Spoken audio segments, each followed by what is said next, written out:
Can you guys hear me now? Can you see me now? Give me a one in the chat if you can hear me and see me. Still got twos. Shit. All right, got some ones. Oh man. Tonight. You know, some people take stumbling blocks as a sign that you should probably stop. I'm one of those weirdos. I take stumbling blocks as a sign that I just got to go harder. So I'm going harder in the paint, y'all. It was crazy. So I had thank you, Jody Rose. Um, I had a little technical difficulty with my service, so I was instructed to start a new one, and then I start a new one. All of a sudden, my sound don't work. So go figure. But that's all right. We're gonna get it. Welcome to the show, everyone. Hopefully, everybody's having an awesome week. We've had some good shows so far. I think the way the season is kind of shaping up, they're starting in the middle, like almost like a rip off of a poorly done rip off of a Tarantino movie, where we're getting what should have been the first episode and midway through the season. So this episode last week wasn't that bad. Really should have been the first episode though, because they were struggling. It felt like they were struggling for stuff to talk about in the first episode. If you guys had that already loaded up into the barrel, then you guys doing the whole thing that you've been doing for the season is kind of, it's malpractice. It's malpractice because let's be honest. If I ask you right off the rip, what happened in episode 1? What happened in episode 2 or 3, 4, 5? What happened? What was the pivotal thing? What was the episode about? Everybody, sister wives. Like we could go back. Well, there's a reason why, as part of sister wife fandom, we can reference certain points, as like important points, like Isabel's surgery or Robin buying the house, like the old time stuff. But we're getting it done. We're getting it done. But I've got a duplicate stream going. Holy shit. It's supposed to be like for people who have like the phones, it's supposed to be available for those folks too, as well as this this technology is killing my ass. That's what's happening. It's trying to get rid of me. It's trying to knock me off. Let me go in and just check something real quick. All right, let me see.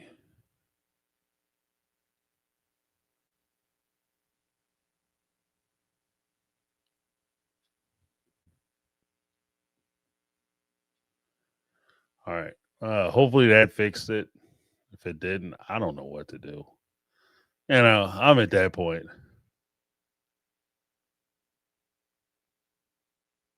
Oh, I just deleted that one. Well, we're gonna pop it off. Local Art Twitch, what's going on? Hopefully that's still going. The mobile phone. All right. Yeah, let's get into it because we had quite a few calls tonight. So let's get right into it. Actually, Brittany, ironically enough, we're starting with your phone call. Now, just to be transparent, last week Brittany left some messages, and I think we had a cutoff. Like some of the messages came in after I had started uploading onto the on so that I could play them online. And some of the messages were cut off. So I'm playing her last message from last week first, and then we're going to get into the messages. So for continuity. All right, let's get it. All right, next thing. Both Cody and Christine were equally fighting for the right to piss both me and David off. because Christine really sat up there and tried to convince David, not even just convince David to like hang out with Cody and be all buddy buddy with him, but that Cody is a good man, which flies in the face of literally everything. Not only has David, seen the show, but I don't I don't necessarily think that David has had conversations with every child um about their issues with Cody, but for sure he has heard those conversations. He's heard um the the hurts that all of the kids have regarding Cody. Add to that, you're in the middle of suing Cody for child support. David knows good and damn well that Cody is not a good man. So I don't know why you sat up in his face and tried to gaslight him into hanging out with Cody. Like it's one of those things where it's like, okay, if David decides that he's gonna hang out with Cody, he's gonna hang out with Cody. You don't really have to convince him. If you just say, hey, I want to do this, I would like for you to do this because listen, the show wants us to do it and it would help as far as like Oh, let's jump right to the next one. cut myself off, my bad. Christine could have come to David and been like, hey, the show wants us to do it. Like they really didn't have to have the conversation about it on camera. Like they could have faked the conversation, but for her to sit up there and try to argue that the reason he should have why he should go hang out with Cody is because Cody is like a good man. It's just like you got you a good one. You got you a good one because if I said something of the same effect to my husband about my ex, like, oh no, he's a good guy, that man would cuss me out. Absolutely. And I would deserve it. I would absolutely deserve it. Because what the fuck are you talking about, Christine? She said my husband cussed my ass out. Well, I mean, I'm gonna keep it all the way up, but I can only imagine if I said that to my wife. Like it's been a long time since I had another relationship. We been married for a while, but it would be crazy. Even now. Like, what I mean? Years have passed. A lot of years have passed. And for me to go to her and be like, yeah, I just ran into old flame on the wherever at the market or whatever. And I think you guys should get together because you have a lot in common. What do we have in common? You? Is that what we got in common? And why would I want to compare notes with her about you? Like, what are you talking about? Like, I mean, you guys like stuff that shows and programs and stuff. Y'all watch kind of the same thing. Why would I want to talk to her about it? There's enough people in the world. You don't have to be best friends with your ex's people. That's just crazy talk. You know, and I would never suggest that because, frankly, I don't want to get divorced. Like that's that's what that seems like. That seems like a great way for you to get divorced. So let's go to Brittany's third message. And Cody, I know you fucking lying. I know you didn't sit your bald headed, scallywag looking ass up on my 60-inch TV and sit up there and go that you should have been able to discriminate against David. A year and a half after Truly is already living with this man. Sir, please, I need you to find something safe to do, okay? Because you finna piss me off. Why? This is not your time. You had your chance to have anything to say about David, and you didn't. You didn't want to say anything about David. Why? Because you know that David is a good fucking man, and he was gonna treat your child right. That's why you ain't say shit. Now you want to sit there and act all big and bad like you should have had a say in it. You shouldn't have had a say. You shouldn't have a say in what kind of tampons Christine picks out for Truly, much less who she has around her child, because you ain't around. You ain't around. You ain't done shit. You know what? You know what? I need to go pray. Because this man. Oh, Cody, I hope you listening. I hope you listening. And I mean this with my whole chest. Fuck you. Well, apparently Brittany had an opinion about this particular situation. um, I'm gonna keep it all the way above. I think that there is a place if you are a non-custodial parent or a parent in general, and you're no longer with your partner that you share a child with, you have not only a right, but you have a duty to vet the people who are going to be around your children. Right? Full stop. You have a duty to vet those people. But you relinquish a lot of your say when you aren't involved with said children. Like this is all assuming that you're involved with the kids and you're there for the kids and you're vetting these people for the right reason. You're vetting these people not because you're trying to keep your ex-partner single. You're vetting these people because you want to make sure that your child is in a safe environment where not only can they can survive, but they can thrive, where they can live, where they can express themselves. That's what you're testing. You're not trying to block Christine from getting a back blowed out. That's not what this whole exercise is about. It's not about you denying Christine a partner. It's about you checking on your daughter. That's what it's about. That's what I said because it what jacks me up about this whole thing is that this is something that I brought up when we first heard about Christine dating David. And the first time they met was after Truly had already moved into David's house. Like she was already staying over David's house. And then you wait till Gwendolyn has her bridal shower, her wedding party or whatever, and you go and you meet David at that point. That tells me two things. One, you weren't really concerned about meeting David because you would have made time to go catch up with his ass before. Like if you look, you getting serious with this guy. I'm not trying to mess nothing up for you. I just want to lay eyes on him. I want him to lay eyes on me so that way he know what the freight train look like. If he mess with it with my child, he knows what the freight train is going to look like that's running his ass over. You understand what I mean? That's why we're meeting. That's why, because we need to come to an understanding that I'm going to be around. I'm around. I'm going to be around. I'm going to stay around. I don't, you do you with her, whatever y'all doing, that's your business. But when it come to this one right here, this is me. This is me all day, Playboy, all day, all day. And so what you're not going to do, you're not going to come in and start mistreating this one for whatever reason. So, you and her mama do what you do, boo boo.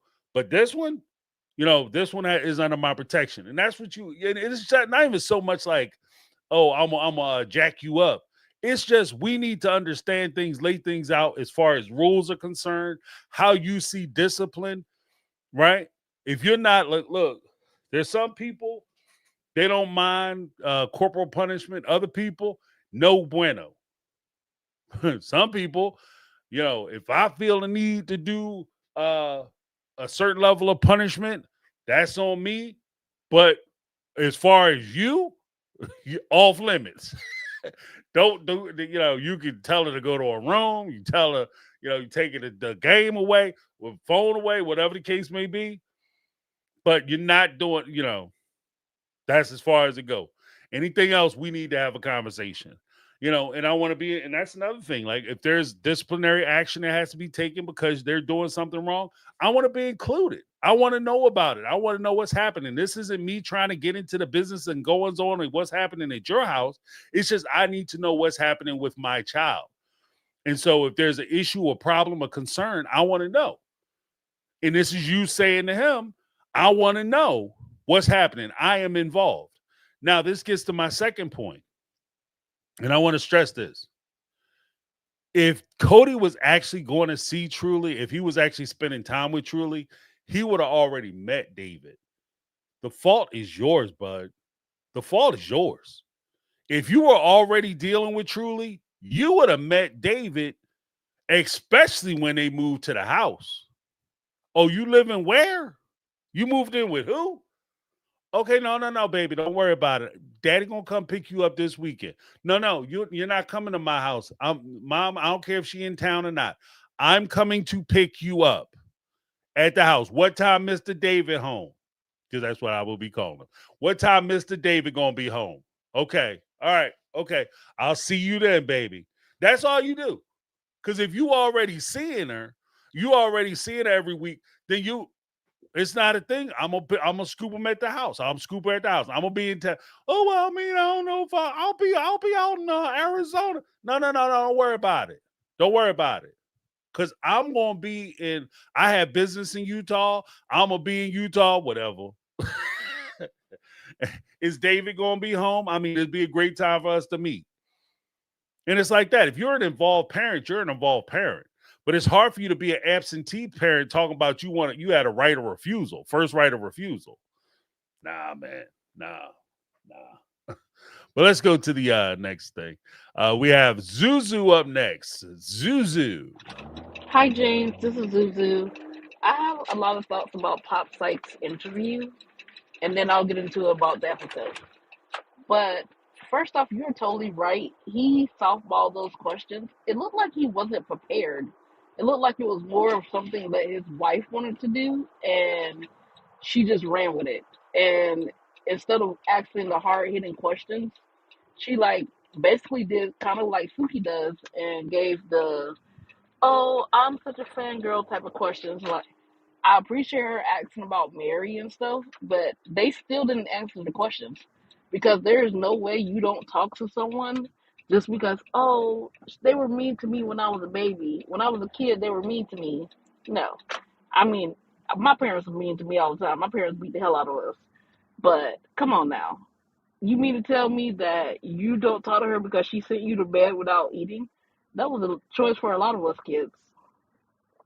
Also, next thing I hated that he did was he kind of dismissed her when she was talking about Robin. Like when she was trying to explain why she has the feelings about Robin she has, he dismissed her like it didn't matter. So that right there to me is a problem. But what are your thoughts about that? Well, here's my thing. I'll give a general thought because I want to do a separate segment on that interview. But here's my initial thoughts. I think that if you have an opportunity to speak to people whom, like, the whole reason why people are interested in these conversations is because they want to hear information. And if you have access to these people and you can ask these questions, and it's not a matter of speculation on your part, where you're sitting there, you're watching the show and you're trying to decipher what's happening, but you actually have the source where you can inquire to them directly what's going on. I think it behooves you to go ahead and ask those questions. Ask those hard questions. And I'm gonna see. I gotta be careful what I give away because I think Linda might be right. Um, I'm going to do something that is probably going to be a little bit upsetting to some people, but it is going to make sense when it comes out. You'll see what I'm talking about. I'll give that teaser. Teaser! You've just been teased. Okay. Yeah, I'm gonna because I think that there's something that there's a missed opportunity. I'll say it that way. There was a missed opportunity this week. Cody missed a big ass opportunity, and I'm going to talk about it, y'all. All right, but here's Zuzu's second message. Hi, James. This is Zuzu. Um, so about last week's episode, I think that Robin is setting herself up to say that if they have to go to court, that she had nothing to do with it, so that she can have plausible deniability. I also think that Robin is gearing up for a divorce. I think she's getting all her ducks in a row. I think that she's making sure that she has her financials in order. That's why she's so, oh, I need my estate. I need my separate part. Because whether we like it or not, Robin gets paid from the show just like the rest of them. Whether she talks or say two words, she still gets paid. So when we ask like what contribution did she make, I guess she's using her part of her payment towards her contribution. I personally don't like Robin at all, but I can see the way she's thinking about setting herself up. Also, I think that when it came down to Coyote Pass and the McMansion, I think there were more loans on that mansion, and I think maybe that's how Cody paid Janelle off a little bit. I don't think Mary will ever see her money back. I think because Mary is so gullible that she's never going to get her money back. Yeah, unfortunately. I mean, there are some theories as to how Cody is saying he paid uh, Janelle back. Megatron had the theory that uh, Cody used Garrison's inheritance, any inheritance he would receive from Garrison, theoretically, to pay back Janelle because he didn't, he didn't fight the or try to litigate any of any will or his estate. So here's the thing. I agree with Zuzu. I think that we also have to take into account that Robin is a cast member on the show. And if they're making hundreds of thousands of dollars each season for the show, Robin is making hundreds of thousands of dollars. The only real difference for all these years, all these seasons, is that Robin hasn't had to dip into any of her money. So if you have think of it this way, if you and your friend have a joint bank account, right? And you have your checks from your job being directly deposited into that bank account. Your friend is working the same job you working, same money you're making. Only difference is they put a portion of their money, their checking account, their bank, their check into that joint bank account. The other 80% of their check goes into a separate bank account.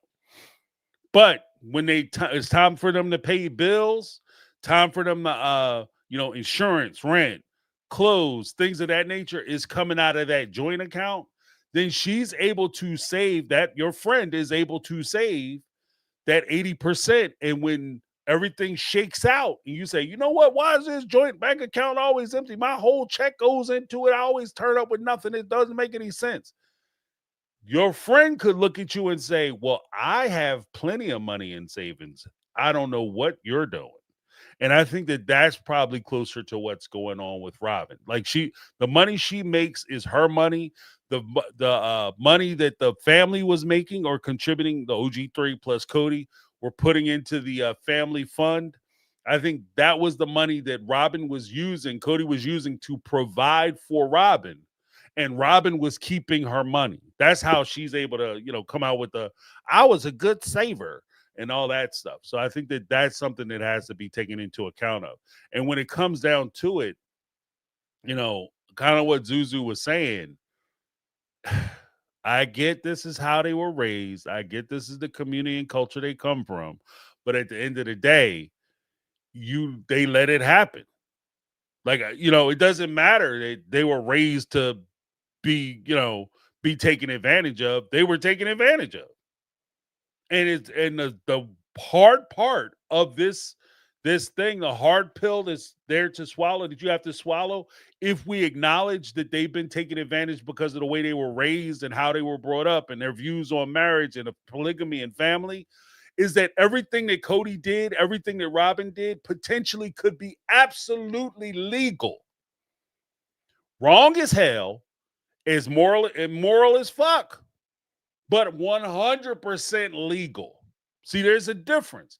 There are a lot of things which we may find immoral, wrong. It just bothers you that this thing happened. But when push comes down to shove, the state is not going to get involved because it's 100% legal.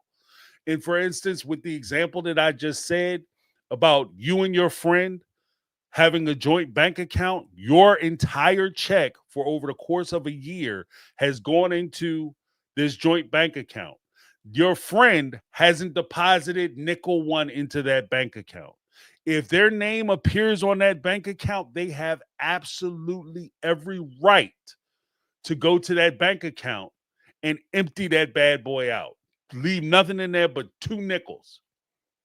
And you've been putting your entire check into it. There's not a court in the world that's going to say, hey, you stole that money. What they're going to say is, that's jacked up. Did they get your PIN number? Did they go in and pretend to be you? Oh, what do you mean they were on the account? Then that's their money. But they didn't put no money in. I know. But when it went into the joint bank account that they share with you and their name is on that account, that becomes their money. Now, morally, they're assholes. Legally, there's nothing anybody can do. So that's why I'm saying, like, that's why when I talk about it, I understand that this is how they were raised. I understand that this is the culture that they grew up in. Well, at least Christine and Mary. I understand that there's a lot of heavy leanings towards the social and peer pressure as to how they conduct themselves in the relationships. What I am trying to get through, though, is that if that's how you were raised, is jacked up, there's a lot of flaws to it, but it leaves you vulnerable when it comes to how your defenses and your protections, especially when you talk about legal recourse. Because if they agreed that they would use the family fund for bills, and Robin wasn't contributing to the family fund, and that went on for years, I don't see a judge in the world going back and trying to separate that shit. You know, just saying. Just saying. Next up, we got Zuzu again. Hi, James. This is my final message. Um, okay, when it comes down to Mary, I think Mary has accepted the loss that she knows she's not going to get anything back, and she also don't want anything back. So that when eventually, I believe Cody is going to go back to Mary, point blank, no matter what, because I think Mary will take Cody back, and I think she wants that to be like, well, hey, I never came after you about the money. I'm always sticking up for you. Even if she tries to talk a little bit of trash about him, she never goes to that level, like a level of where he wouldn't forgive her. She always keeps it to a modest point where, yeah, you want me to cut off Jen, I don't want to do it, but if you start showing me favor and kissing my ass again, she's gonna go back to the family. She makes a point to always say that he's her family and that she was a part of that family. So I believe Mary will eventually go back. I don't think it'll be now, but I think when Cody and Robin gets in a lot of trouble financially, or when he's almost broke, he's gonna tuck his tail. He's gonna tuck his tail and run back. And I think he's gonna love bomb the shit out of her, and she's just gonna be like, "Oh, okay. So I'll forgive you, and we're just not gonna bring it up again." I really do think that's what's gonna happen with Mary. Yeah.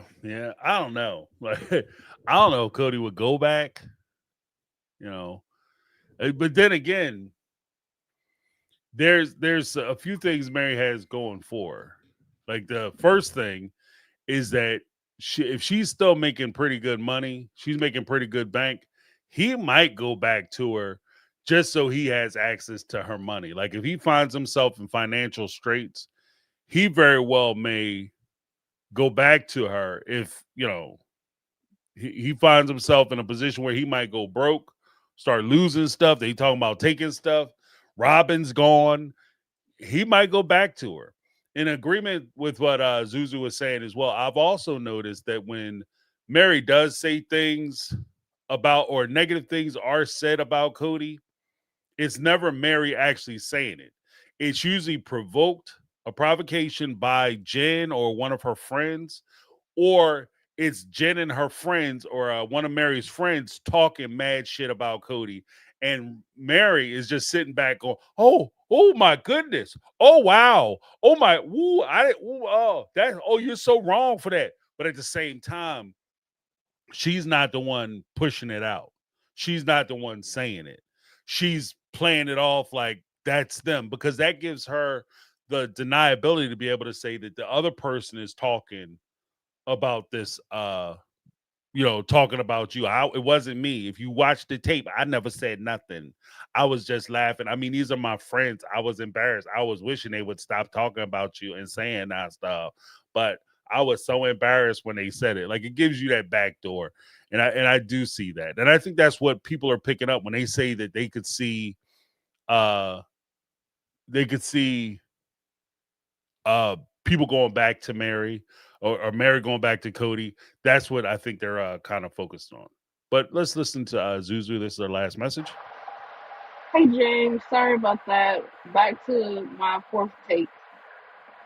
So when it comes down to Mary, I think that she is holding out hope for Cody. I think that she wants him back, and deep down inside, she hasn't let go of the marriage. You could tell just by her interactions with her friends. Like when the lady painted the picture of Cody, like her facial expression said it all. Also, you could tell like when she's discussing the marriage or like the past, she gets this look on her face like she still wants it, but just don't know how to get it back. Also, if you ever listen to how she talks about Cody, she doesn't go into being really rude with him or really mean with him. I think that's why she's like not pushing for her money back or anything, because she would want that so that when Cody comes back, she could be like, "Hey, I I didn't push for anything. I didn't say anything really rude about you. I was being loyal to you still." I also think that when it comes down to Mary, if she wants to really date, she's gonna have to change up some of her rules, or she's gonna have to find a very metrosexual man, or not a not as as they say a strong alpha male, because her personality is more of a boss woman. She wants to be in charge. She wants to be in control. Like she wants to be the dominant person in the relationship. She's she's not gonna settle for a man that is gonna be dominating over her. All right, that's my thoughts.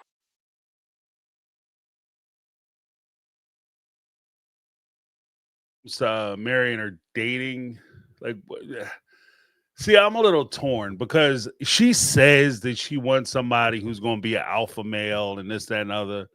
And I agree. I think she does have a strong personality, but she even admitted herself that she's looking basically for a man that she can submit to, is what she said.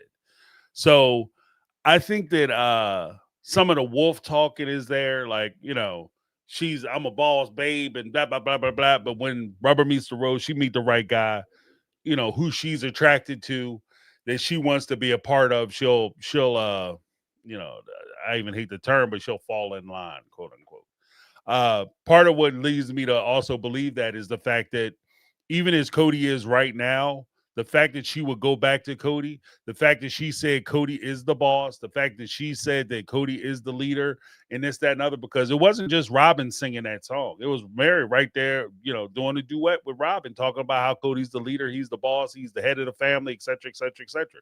So she's looking for that. And that's part of what, because Cody is not making, especially when it comes to the OG3, he's not sitting around pretending like hiding it back that this is what he wants, that he wants to be I'm about to say something jacked up, but he wants to be the man. You know what I mean? Like the man, not a man. He wants to be the guy in charge. He's not sitting around making it, especially to the OG3. He's not, I don't see a world where Cody isn't expressing to these women, I'm the guy, I'm the leader. You need to fall in line, get on and get off, you know, to these women. Robin, I'm sure is a lot softer, but with the OG3, he didn't give a shit. So he was saying all that stuff to him, and Mary still wanted him back. So, I mean, there's that. But here's one from Hey, Anonymous. James. What is your view? I find Robin to not be a good mother because if you were a good mother, you would have advocated for all the children. What do you think? What I think is, um, I think that it goes beyond like good mom. I think that if you are a good person, you tend to advocate, and it's not just because you advocate for kids because kids are cute. I believe the children are our future. Teach them well and let them lead the way. Right? I get it. But I think that part of the reason why we support children the way we do is because ultimately children don't necessarily have a voice. We defend children because they require our assistance. Because how often is it that, like, and I'm gonna be blunt about it, like it's between children and the elderly. Like the younger you are, or the older you are in our society, the less your voice matters. You know, and it's crazy. Like you have people who are have wisdom, years of lived experience and wisdom that go widely ignored just because they hit a certain number. Or maybe they don't speak as quickly or as sharp as they used to when they were younger. But all of a sudden now their opinion doesn't matter. So when you encounter that as a decent person, you want to uplift people who are in need. And when it comes to Robin's lack of defense, lack of concern, lack of compassion, and lack of consideration for the children, it's not just because they're kids and that makes her a bad. I mean, whether she's a good mother or not, that is a good question. But you could expand it to that. But I'm looking at just a core foundational. Are you a good person? And if you can watch a child suffer, and if you can knowingly participate in that suffering because you're benefiting from said suffering, I get a benefit. I get to have an extra this or extra that or a nicer this or a nicer that. It's not even something that I'm being deprived of. I want the top tier name brand, you know, uh top of the line car, clothes, jewelry, house, whatever. And I'm watching these kids starve and I won't even say starve to death. And to be more direct, they're suffering from food insecurities. They don't know where their next meal is coming from. And I'm sitting there, not only am I eating well, but I'm living in a big old house that's being paid for by funds that should be going to them to make sure that they can reach that security and have that security in their food, their diet, their security in knowing where they're living and where they're staying and all that. I'm benefiting from that, and I'm okay with that. That begs the question: what kind of person are you? And I think that that's also one of the things that a lot of people struggle when they hear Robin's story. And this is one of the things where it's hard for her to turn that corner because she could be the best mom in the world to her kids. But if you being a good mom to your kids mean that you're dragging other kids down into the dirt, then you're a horrible person. And I think that that's kind of where I'll leave that. But let me give a shout out to Tracy's Fractured History with the Tracy's Fractured History and more with the $1.99 super sticker. Thank you so much. Let me give you a little something something. Let me get to my something somethings because it's all mixed up.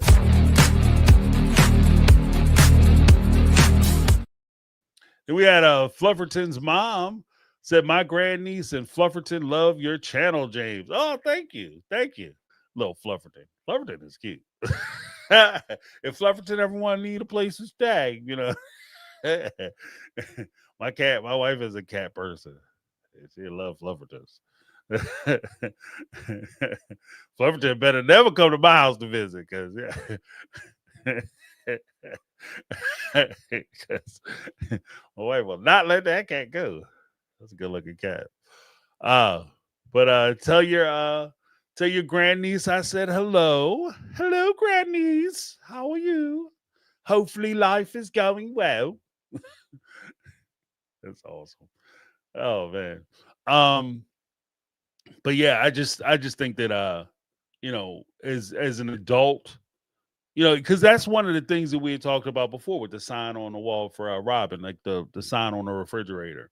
Don't ask me. Don't be going to my refrigerator. I get it, you know, especially since she's treating them like they're the kids up the street. But if the kids are coming over hungry, and you notice the kids might not, and because you're family, right? So theoretically, that if they're not getting enough food at home, I don't understand why you can't slide them a couple sandwiches. You understand what I mean? Like you noted, like, oh well, Cody was doing all this stuff because Cody is the evil, mean man, and I couldn't do anything about it. But like all you had to say, Robin, was like, yo, Cody, could you get an extra loaf of bread and some lunch meat or something? And then when the kids come over, you just cut them up some sandwiches. Break them off some sandwiches or something, especially if you know they hungry. I need some extra snacks at the house because the kids are coming over, Cody. Our kids have been eating up the snacks. Solomon is so greedy when it comes to the snacks. I need extra snacks. And then when Gwen and them show up, you slide them some snacks, right? You know how y'all do. Come on now.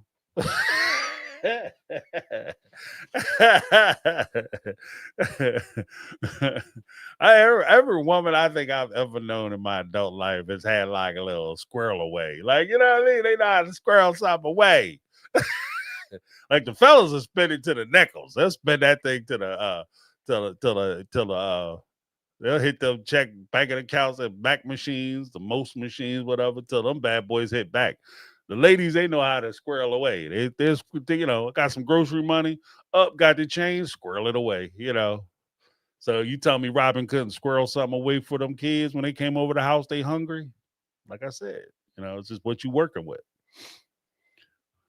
But that's another thing. Like who has people at their house don't offer them something to eat or something to drink? You weirdos.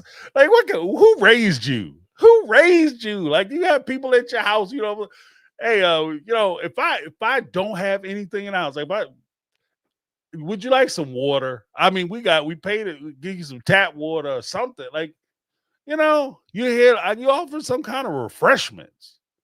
Here's a guy, Sebastian. He had a bit where he used to say, he used to talk about like the Intamin's cakes. And it was like when his mom bought the Intamin's cakes, she would say, don't nobody touch the Intimate cakes. That cake is for company. Right. And so they would look for when somebody ring the doorbell and when they drop by and they come to the house and you're like, that's company. So now we get a slice of the Intimate's cake. Right. So they were excited about it. But because you got to have something to offer folk when they come to the house. Like, who don't, I don't know. I don't get too much into it, I guess. But let me go to the next phone call. We had I'm sorry, it's Janet. Janet up next. Here we go with Janet. Hey James, it's Janet. I had some not episodes, sorry, clips of Sister Wives pop up on my YouTube feed because I think that's what my algorithm likes to do. And it was showing some clips of when they were moving to Flagstaff, and Cody and Robin are like sitting there with the family, and their kids are like mostly just devastated at the idea of having to move. I think they were moving them like maybe like mid school year or something, but even if not, like Gabe was really, really, really upset. And like Robin and Cody are sitting there like just like as if they don't already know the reason they moved, and Dayton is pipes up and says, I get accepted, or like, will we have time to look at the campus? And just by the way Cody like pipes in, you can tell that he's lying, because he's like, like, so you already decided that you're gonna go there. You've already been accepted, eh? Or something like that. And it's just like, you guys are liars, and your son Gabe is like devastated, and Dayton's in university. Like, what? It's crazy. It's just crazy. And it made me pretty sick. Yeah, that was one of the things that like when you talk about like being a good person versus being a good mom. And Robin's position is that Dayton was going off to college, and she wanted to be close by to support him because he's on the spectrum, and she wanted to be close to him when he went away to college. But she did that at the expense of every other child in the family. And I think that that's the one thing that, you could say that's kind of where I'd say being a good person versus being a good mom. She advocated for her son and for her family, and to a degree that makes you a good mom. That you're advocating for your son. What you want to make sure that he's able to transition easier. What makes you a suspect person is the fact that you did that. You uplifted your child over the carcasses and bones of other children. Your child has been accepted into uh Arizona. Cool. If you want to get an apartment or something, like or you want to go out there and visit him when he goes away to school, that would be an opportunity for you to have that conversation or have that conversation with the other family members. But the way they went about it, which is what makes it so disgusting. The way they went about it was Dayton, because I went to college.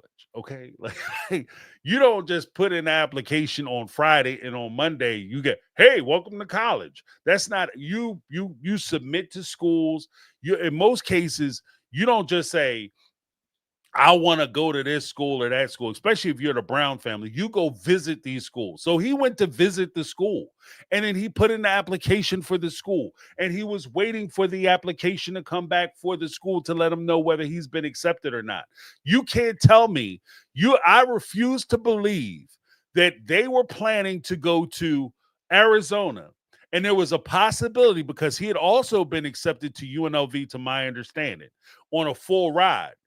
He had a full ride to UNLV. So you're telling me that they put an application to go to Arizona, and before he knew about his acceptance to Arizona, especially understanding Robin's position and she wants to be there with her son to support him, that they decided they were going to move the entire family to Arizona before they heard back from Arizona. What if he didn't get in? What if he didn't get in and he had to go to UNLV? So you telling me that Robin would have been okay with living in Arizona while her son is by himself in at UNLV, or maybe well, I think at the time, like Logan, he worked there. Either he was a student there or he was working there. So he necessarily wouldn't have been alone. And if you are that concerned about your child receiving support, why not send him to a school where his brothers and sisters are going? Like these are the things that are also inconsistent. So that whole storyline didn't make sense. And it was nice that Christine confirmed that in her book, but this is something that I had already thought about back when they first proposed the move. So, I mean, I don't know. I guess it's cool to have somebody say, "Yeah, you're right." But how many seasons later? I guess that's where I'm drawing the line to. But we have another one from Janet. Hey James, this is Janet again with part two. I did see Cody appear in Special Forces this week in a clip I saw on YouTube, and the guys bring him in to talk to him into his little cave thing. It's the only time I've ever seen anybody confront him about his family dynamics where he wasn't defensive. He admits to them too that he didn't want to be blamed. And one of the fellas says to him that that's a very juvenile response. And I think he seems accepting of that, but can't help but notice that the only time he's let anybody say anything like that to him is a adult male authority figure. Obviously, he's in a very different environment. So, and he's been broken down, which is the whole point of that show. So maybe that will actually help him. I'd love to see it, but yeah, your wife leaving you didn't do it, but at least maybe a guy can make you see. Anyway, Just interesting, but yeah, it's about time if he recognizes it, but I'm skeptical still. Anyway, excited to see that episode and to listen to your live tonight. Thanks. All right. Thank you so much, Janet. Um, when it comes to that episode, like I have the opinion that Cody was pushed into a situation where he came into that interview and he was ready to bullshit them guys. He was going to lay it on thick because he's used to going on these podcasts, these streaming shows or whatever, and even some of the interviews. And he basically does a couch interview where he just spews a bunch of bullshit. And he pontificates about the deeper meaning of the blah blah, the universe, blah blah, and the moment, blah blah blah blah blah, and nobody challenges him. These guys, not only did they challenge him, but they pulled up a weak spot. And and this is one of the problems with the entire Brown family. Like a lot, and I don't even say the Brown family, but I say anybody who does TLC shows, especially TLC shows, they don't get asked real questions. They're not prepared. They're not ready to be in a situation where somebody sits them down and asks them real questions.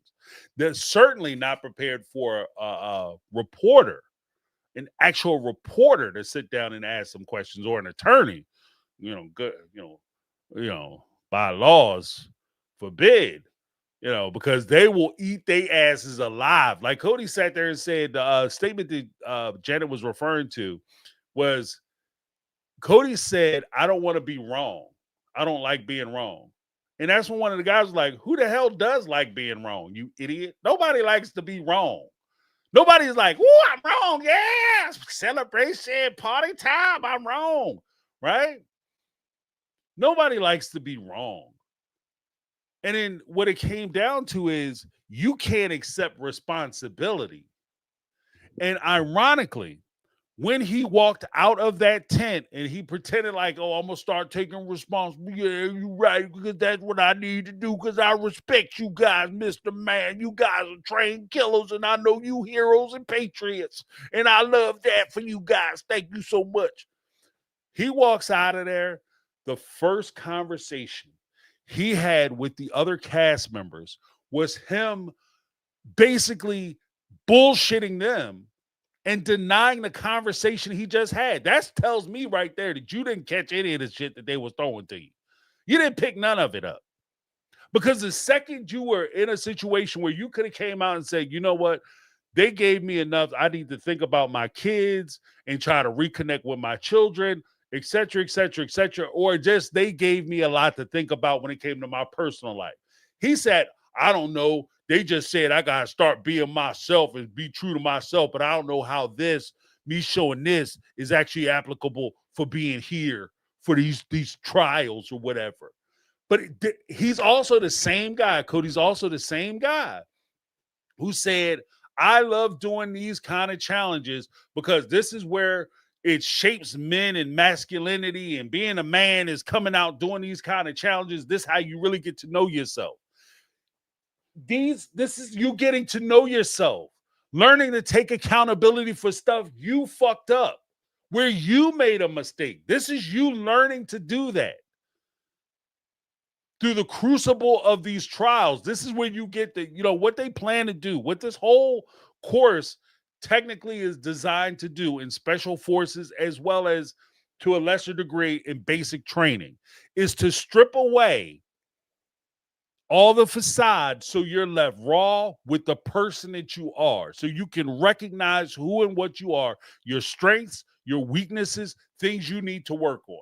That's what this course is designed to do. It's not just about you going out doing a bunch of pull-ups, jumping off some shit, rappelling down some stuff, and being an action hero for a day. It's about you getting to know yourself. And the sad part is, through Cody most likely, and I believe this, Cody most likely will be amongst the last people on this show. And the worst part about that whole part of it, all the suffering and everything he's going through, the worst part about it is he's going to walk out of that show and he's not going to learn a damn thing. He's going to walk out of that whole experience the same person he was when he came in.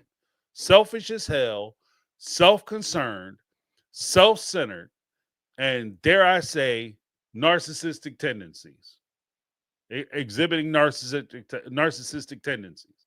He didn't learn shit. He went through all that for nothing. And if you ask these guys, because one of the things they keep harping on, and I'll go to Janet's next message. One of the things they keep harping on is the fact that I can't trust you. Because that is also one of the elements, is they're picking people for these tier one programs, whether it's the Rangers, the Green Berets, the SEAL teams, Delta Force, whatever. When they're picking these people, airborne, they're picking these people. They want people who they can rely on.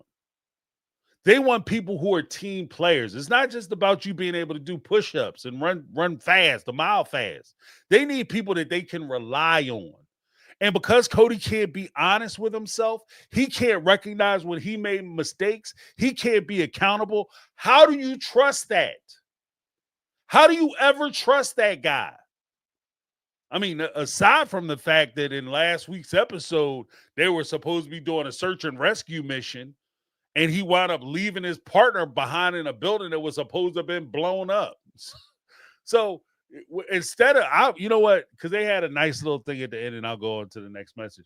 They had a nice little thing where they had them write like a letter to their loved ones, because when you go to these kind of special forces things, or even sometimes even in the military, some exercise, they'll have you write a letter that if something happens to you, that gets passed on to your loved ones, right? Instead of having him do that, you know what you should have had Cody's ass do? Just to get him over that hump, to open his eyes, you should have had him write a letter to that woman's husband. Like, you got her blown up in the building. You write a letter to her husband and her kids, and you tell them why they not around.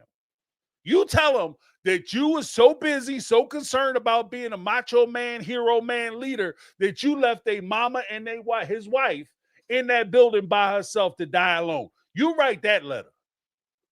And you accept responsibility and everything that comes along with it. Because that's part of the problem. Part of the bullshit that he does on this show is, I recognize I made a mistake. My bad. I did that wrong. I'm accountable. It doesn't mean anything. You got to put a face to it. I think that's where it comes down to. For him, you got to put a face on it. It's not that you just failed this task. You write them a letter. You write them a letter. You tell them that you were so busy being a cocky asshole that you left a mama in that building. That's what you have them do. And I think that that's where they need to start. Like, DSs, I know you can't go back in time, but that's what I would have liked to see them do. Because he like, and if you watch that one exercise, I'm talk a lot, but you watch that one exercise where he just takes control. He runs and he just runs around the place like a chicken with his head cut off. No direction, no semblance of a system or nothing systematic about what he's doing. He's just running around real fast. That explains most of his marriages. There's no direction, no leadership, no goals. There's no plan of attack. It's just him doing stuff, right? And he's thinking because he's running fast and he's moving quick and he's, flipping stuff over and he's just jumping around, that somehow he's accomplishing stuff. That's his marriages. That's what we've been watching for the last 20 seasons. Let me know if I'm wrong. But we're going to go to Janet's next and last message. Hi, James. This is Janet with Final Part 3. I was just thinking of another part of the Special Forces clip that I saw that made me kind of skeptical of if Cody's actually being genuine when they're trying to basically like break down what's actually going on with him. And the guys in the room ask him, or no, not the guys in the room, the other people I think he's in like the big room with, that they stay in the big cot, like the big room with the cots. It's like, did you grow up in polygamy? And he's like, yes, I did. My dad was a polygamist. And I don't know. That's not accurate. I feel like it's a lie of omission because, yeah, his dad became a polygamist, but not until he was in his 20s. So I feel like he's still looking for validity or excuses. I don't know. Just seems strange to me that, like, he wouldn't give more details there. But, yeah, I can't remember if it was the instructors or for his other people who were participating with him, but just shows he's kind of only giving half the story. No, I think that that's about accurate. I think that's accurate. I think he's only giving half the story because at the end of the day, how do you come out and say that this is something I decided to do? He doesn't want to take accountability or responsibility for making that choice or that decision to engage in polygamy. And he doesn't want to be viewed as something that they may not accept or like.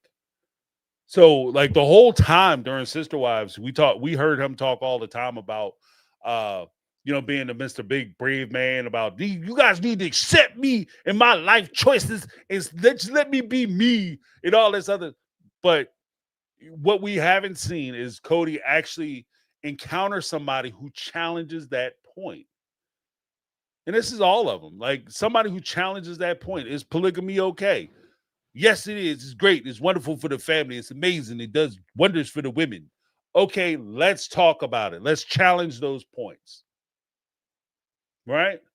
He hasn't had that. And I think that what he's afraid of is that he might have to sit down and actually answer a question. So he gives very fluffy, you know, friendly answers.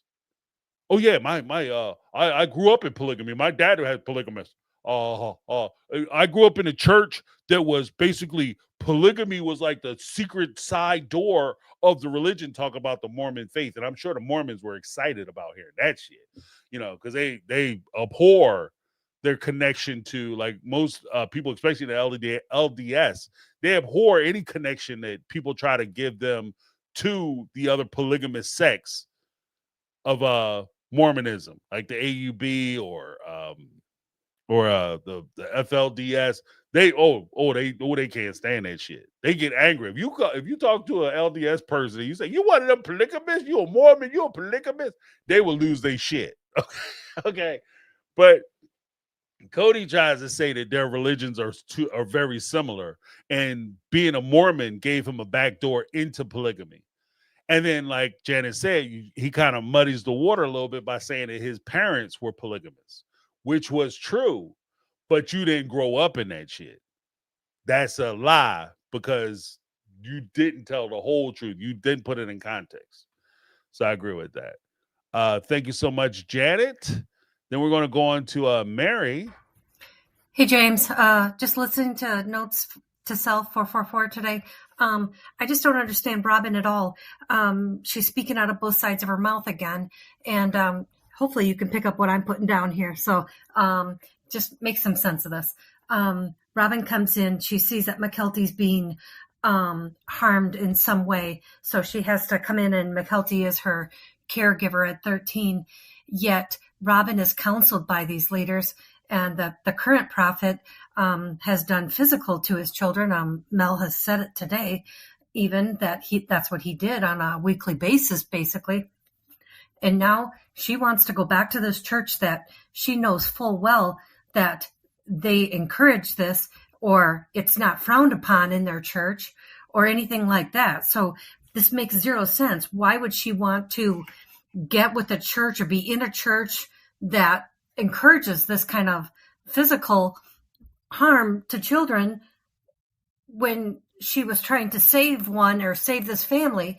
So, and then second point is, if this church was encouraging this, then what Mary did, there was absolutely nothing wrong with it. So why are these children saying anything when the church that these 5 adults came from said that all of this was okay? Well, anyway, James, you can make sense of what I'm trying to say, please. Thank you. Yeah, I think that there's a couple points. The first point is it's being a part of a group or organization that is doing the wrong thing.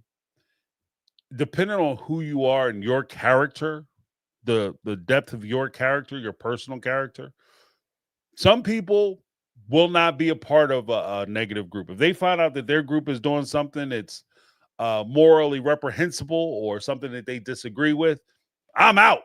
That's it. There are other people who make rationalizations and justifications as to why they can stay a part of that group. Well, yeah, they might be doing that, but they're not doing it to me, or I wouldn't allow that to happen to my kids. So it's not really that big a deal. I just have to protect my kids. And it's all about you and what happened to you and what you can get out of it. So I think that there might be a possibility she's taking more of that approach. As far as saving Peyton, right? Or saving the kids from Mary. Here's a weird thing. It might be a good thing that Robin came in. Maybe she felt, she found it in her heart, be like, you're mistreating these children and I cannot stand for it. Maybe that's what happened. But there's also a possibility, if you're really skeptical of Robin, right, and her character, there's also a possibility that was her way of aligning herself with the children. She's recruiting, support. So you come in and, it's not that you really care what's happening to them. You just do them the solid of stopping whatever's happening to them. And then they might bond to you or latch to you because they think that you're helping them out. And it's a way for you to ingratiate yourself to them. So, I don't know. But let's go to Mary's part 2. Hey, James, part 2. So maybe two things can be right at once. About the children did not feel good about what was happening to them. I understand that, but also Cody also was involved in this. Gwendolyn even spoke of that. So again, I don't understand why any of them would have even wanted or even went for counseling from them if this was happening and they were okay with it, if the family was trying to stop this or have people not do this. So I don't know. It doesn't make any sense to me at all. And just when you think like things like that, as soon as you see those things, I mean, again, why wasn't there red flags going off here that, and again, you have the OG3 and Cody. Why wasn't it decided upon before these children were born about how are they going to be raised? But it doesn't seem like they talked at all. So I don't think they talk about child rearing for sure, getting down to that basic. But it just seems like, polygamy 101 to me. But anyway, let me know what you think. Well, when it comes to why they would allow Cody to do it, if Cody was being just as physical as, say, Mary was, and if Mary was doing something which was against the rules or out of bounds, why would they let Cody do it, or why would they only note it when Mary is doing it? The easy answer to that is that the entire family was Cody-centric. Everything revolved around Cody. So you had women who were, plans and stuff with their kids, and they would stop those plans if they found out Cody was coming by the house. If they had if there was a tradition that they had, they watched a show with the family, and at Christine's house, Christine maybe made some popcorn and they were all watching like Lost or whatever TV show was on, and that was what they did on that night. And Cody said, I'm coming over tonight. All that got dropped off and everything got pushed aside because Cody's coming over and he's going to spend the night. So if they were willing to do that, it's not a stretch for me to think that they might overlook some of the other things that he's doing. I mean, after all, like, this dude took advantage of them, took advantage of them with in a financial sense. And I know we bring that up a lot, but I think that part of the reason why we bring that up as much as we do is because that's an earmark that we can point to say, this is what's going on. This is how he was treating them. Like, men lie, women lie, numbers don't lie. So you can talk all day about like, well, my feelings was, but I mean, that bank account is the bank account and that balance is the balance. So I think that that's there. But let's listen to Mary's part 3. Hey, James, this is Mary. Hey, want to pick your brain. What do you think is going on with Cody with not being able to remember directions? He said it on Special Forces. If he's giving 5 tasks, he can barely remember 2 or 3. If he's given even more, he can barely remember half. Now we've seen this with dance lessons, telling him to go easy. He can't even be told, more than 2 things, and he can't remember it, and he had to write it down. So I'm wondering if there's something really major going on here that we just don't know about. This doesn't make any sense for a male his age. I don't know if it's long-term steroid use. Maybe he's taken so many high doses. Again, it doesn't look like this is acting. I think he truly can't remember, especially on Special Forces. So this is a 2025 thing. I have no idea what's going on. I don't know if this is just a subset of long-term steroid use, or this is his way of not having to do anything, or because he can't, use an excuse, I can't follow a direction. Something strange is going on here. Well, let me know. Tell me what you think. Thanks. Bye. Well, my initial thought is that it might not be from enhancements. Well, I'll say it that way. But it very well could be just the general thing, the general practice of not knowing how to listen, right? Because in order for you to listen, there's a point where some folks, I like to listen because I like to get as much information as possible, right?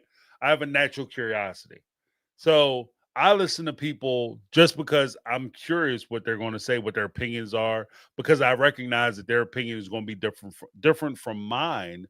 And there's a value in that, even with somebody being wrong. Like there's something valuable in their perspective. I think that there are other folks, and Cody very well may be one of those people, that you don't value people's opinions unless you already value the person that the opinion is coming from. So if you have a certain stature, standing, you have a certain level of power, if you're trying to impress me, then that's somebody you're trying to impress. Then you listen to that person because you want to impress them with how good you listen. And I'm listening for little breadcrumbs that I can use to try to ingratiate myself to you. I don't think that Cody listens to understand. I think that Cody listens to try to manipulate and work his way around things. So when he listens, he's not listening for understanding. He's listening to where can I jump in and say my piece, and what can I say to make myself sound smart, knowledgeable, valuable, or whatever, et cetera, et cetera. And if he doesn't see a value in you, then he doesn't give a shit what you think. And you could tell him all day. Like, I think it's just a default for him. Like the dance people, they aren't important to him. He didn't want to go to the dance class. That was for Robin, because she needs to learn how to dance. And so if the dance people are saying like, okay, in order for you to do this move, you have to 1-2 this way or 1-2 that way, back step, kickball chain, whatever the case may be. He might very well look at them and say, I don't need to know none of that stuff because you guys are doing it wrong. I found a better way to do it. And one of the crazier things is when you have somebody who thinks he's smarter than everybody else and he knows more than everybody else. That guy can't be taught. That guy is uncoachable, as they used to say back in the day. He's uncoachable because he already thinks he has all the answers. And if you think you have all the answers, then there's nothing else I can teach you. So, but I think that's all it is. I think because I don't necessarily think it's because of because of substances. I mean, it could be rugs. That somebody did say that because rugs, D rugs. But I mean that's possible. But the I think it's also just the fact that he doesn't respect people. He doesn't have respect. But let's go with anonymous. James, what do you think will happen if Robin and Cody get divorced and she spins the same story on the next guy that she ends up with? Do you think that she would have that guy adopt Cody's children as well? People do what they do. So do I think that if Robin thought she had an advantage in trying to get another man to adopt Cody's kids, or even the well, he can't do the first three, but get Cody's kids, the minor kids. Would she try to do it? I could see it. She would be met with a lot of challenges because Cody, you know, as bad as he treats the OG 13, he is heavily involved with uh he's heavily involved with Robin's kids, Solomon and Ari. So it'd be very difficult for a court to step in and say, we're just gonna take your rights away, to the point where you'll be able to adopt those kids out to somebody else. Like he might not. I could see a scenario where if you come up with horrible stories about Cody, they might strip his visitation, or he'll just have supervised visitation. Usually that's the way they go. But I can see him getting supervised visitation if she crafts or puts together a strong enough story. But as long as he's willing to see those kids and be a part of those kids' lives, I don't think there's any chance that they could he would lose them in an adoption thing. Because as crazy as it is, it's not an easy thing to strip parental rights away. It's not easy. It is not easy. Oh, well, he don't ever come and he don't never call. You could go down, dude could never call that child. And there's actually case law in this. Yeah, they have cases where a child is born, the father knew the child was born, maybe saw the child one time when they were little as babies. Then the child turned 16, I think it was in Pennsylvania, turned 16, and the father put in for visitation. And after a court, little bit of back and forth in court, he was granted visitation after 16 years of not seeing the child and paying nickel zero for the child. He paid jack shit for that child, and he was given a visitation. So it's very hard for you to go back and be like, I just want to. He has nothing to do with him. No say. He didn't give a shit about the child. He shouldn't have any rights. It's very hard to take away rights. Custody, visitation, different story. Rights, whole different ball of wax. I don't think Robin's got the stuff to strip Cody out. Now, would she try? I don't know. I don't know. But we'll go to Carl. Oh, before we go to Carmel Cuties, let's do the we had a super chat come in from Jody Pierce Scala with the $4.99 super chat. She said, we hated our stepmom. She had a part in our okay. We hated our stepmom. She had a part in our absentee dad. But it was in the end his fault. He chose his side, had a choice. Then when he got booted, yeah, right. Too bad, so sad, cuz that's your side. Go see, sleep in that bed you made. That's one of the things. Like I'm very hesitant to just blame the other person for a parent not being involved with their kids. Right? Now, I'm not saying that the other person, the step parent or whoever, the new boyfriend, girlfriend, wife, husband, isn't encouraging it, because there are cases where you had boyfriends, ex boy husband or ex boyfriend, ex girlfriend, ex wife will leave the kids, and then the husband or the new family, like, we got a new family, you need to stop worrying about them old kids and going over there being bothered with her. Well, you got kids right here that you need to worry about. Blah blah blah. Right? I'm not saying that doesn't happen, but it doesn't remove the responsibility of the parent to take care and tend to their children and their responsibility, their parental responsibilities. I don't give a shit what anybody says. Your new wife don't want you to be around your kids. You need to tell her, look, I don't know what you're going to do. If you can't handle me being around my kids, then there's no need for us to keep going with this, because I'm going to be around my kids. Sorry, not sorry. Because again, to me, that would be more of a red flag if I was with somebody who didn't care about their kids. Right? Like, It's your son's birthday. I don't care about that little mug. We got our own family. Whoa, whoa. Because how you do one thing is how you do all things. Yeah, with saying that Cody stole, uh, or apparently we have similar thoughts on it. But how you do one thing is how you do all things. So if you're gonna mistreat your kids, with this other person because you're not with them, if we break up, I should expect you to do the same thing to me. So, yeah, absolutely. Like, so it would bother me if I'm with somebody and they don't want to have anything to do with their kids, but and especially if I'm looking at having children with them, because I don't think I'm I'm unique enough to where you would say, you know what, I screwed over those kids, but the kids I had with you, James, I'm gonna do something different. Like, nope. But thank you so much, Jody. Let me give you a little something. Good point. You a little something.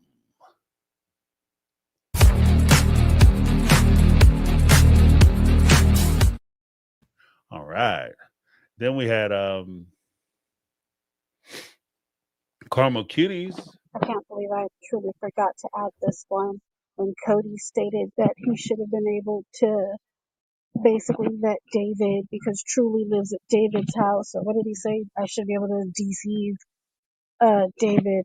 Cody, did you do any of that with Preston Jessup's 3 children that you had calling you daddy from day one, not even being married to Robin? You were kissing his kids on the lips. Not once did you ever go hang out with Preston. Not once did you ever go make sure he was comfortable with his children living in your home. Because Robin pegged him out to be the world's worst father when truth be told, it was you the whole damn time. So again, Cody ain't shit. Robin ain't shit. And I'm kind of over it. This week solidified it for me. I'm not. She ain't wrong.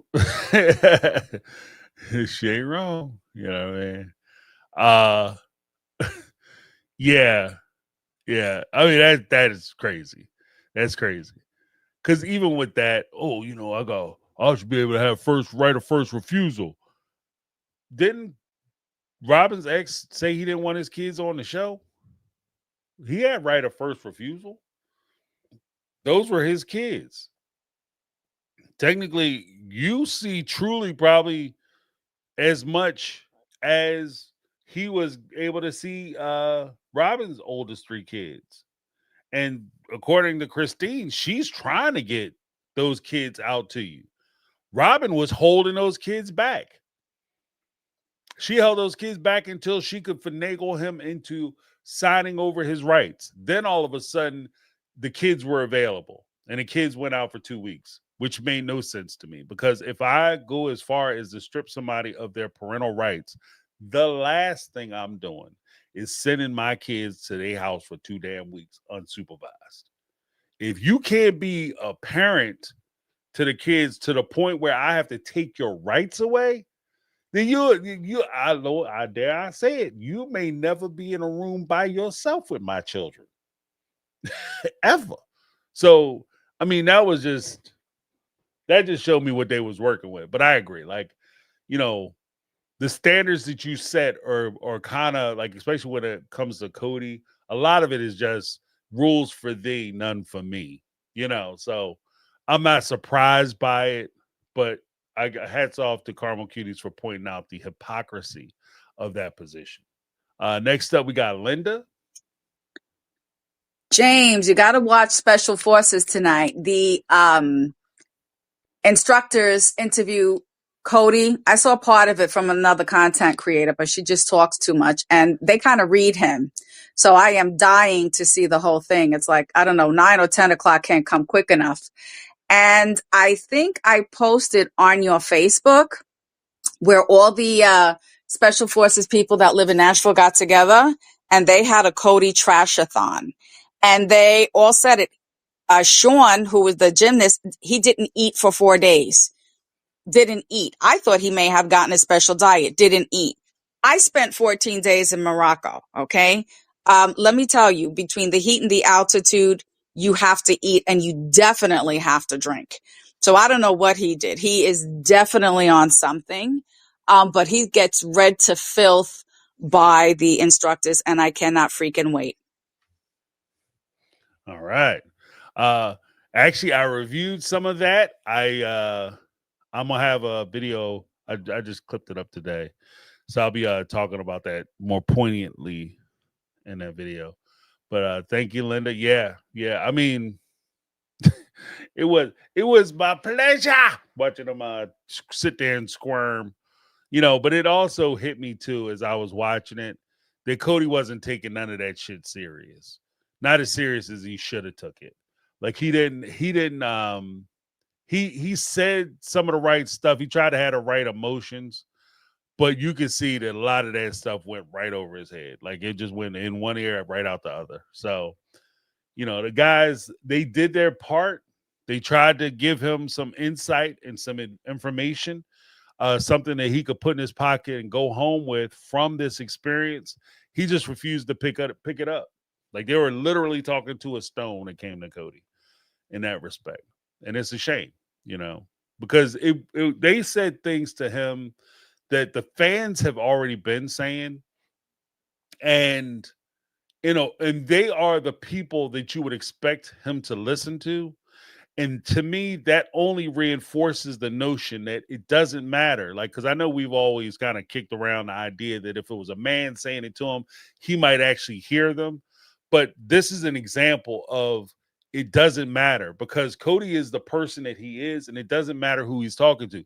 To these men's faces, yeah, he was Mr. All Ears. He wasn't talking back. He was, sitting there crying and sobbing and, and they chumped him up. Oh, I'm wiping my eyes. You guys are terrible, right? But then as soon as he got up and he left in the clear, when he was off to himself, back to talking shit. Back to talking shit. Debo show up, you don't say nothing. Yeah, but when he leave, I talk again. Like that's basically what Cody did. Shout out to the Friday folks. But yeah, he played it. He played it. Oh, I'm a tough guy. I'm gonna say some wild shit. I ain't scared. And then as soon as they said something to him, then all of a sudden it's they go outside. Yeah, I mean them guys, man, they silly, man. I don't know what they talking about. They tripping. So, but next up we got Ann. Hi, James. It's Anne. I was watching. This is related to both Sister Wives and also to Cody's time on Fake Special Forces. He did his interview this last week, and his interview was. He got a lot of crap about how he's kind of a failure as a father. I don't think the kinda is really even remotely placed there properly, but whatever. But I was listening to it, and he went immediately from kind of doing a mea culpa to doing the letter to your loved ones. And his letter said, "My beloved Robin, make sure you hug our children." Or my children. I think he did say my children. But the truth is, she doesn't hug any of the children. She shoos them all away. That really shows that he has zero ability to process. And we saw that too in this week's episode with Robin. He doesn't process any of the feelings that he has. He completely divests himself of those thoughts and feelings the second the conversation is over and moves back into his actual natural space, which is completely self-centered.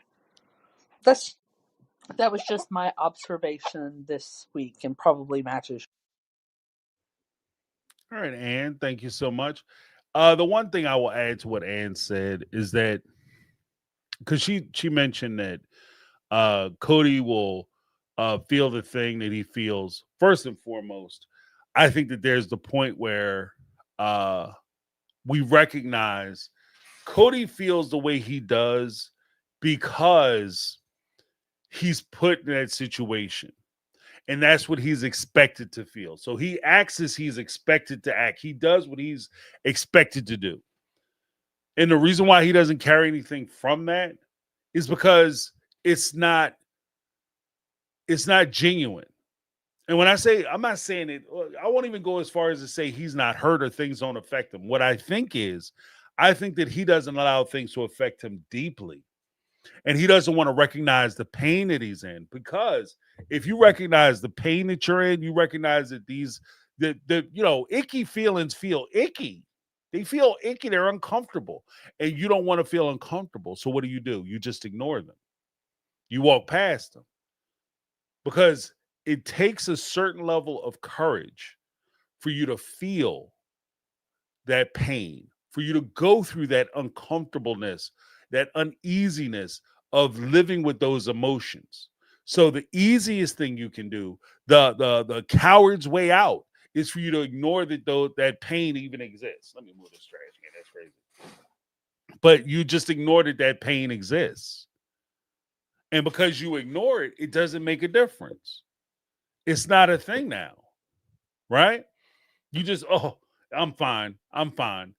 Because for you to not be fine takes a level of courage, for you to recognize that you're in this pain, that you have to deal with this, and you have to feel this uncomfortableness, this hurt that you have to deal with. So what he does is he just doesn't deal with the hurt, because I think he's afraid. And and again, that contradicts like the masculine, manly man bravado that he tries to put forward. That's where I'm at with it. But next up, we got Andrea. Hi, James. I love your channel. I'm not reinventing the wheel here, but one thing that just popped into my head earlier this week watching some of your videos is that everybody talks about how Robin wanted the new house. Robin wanted a bigger house. They went from $1 million house to a $2 million house. Cody wanted a bigger house too, because that would inflate his ego. So he was more than happy to go along with Robin, because he spent most of his time with her, and he refused to stay in the RV with Janelle because it wasn't good enough. And going back to earlier seasons and episodes, were they broke or not? I'm so confused. One minute they're broke, and then they're buying a $2 million house. Yes, they have accumulated money over the years from the TV show, but in the early years, maybe the first 10 seasons or so, were they broke or not? Because they keep contradicting themselves. It's so annoying. And I hate Cody. I hate him with a passion. I hate him. Bye. Well, they were broke when they first started the show. After they started the show, there was probably a period where they were still living a little lean, because they were trying to catch up on bills.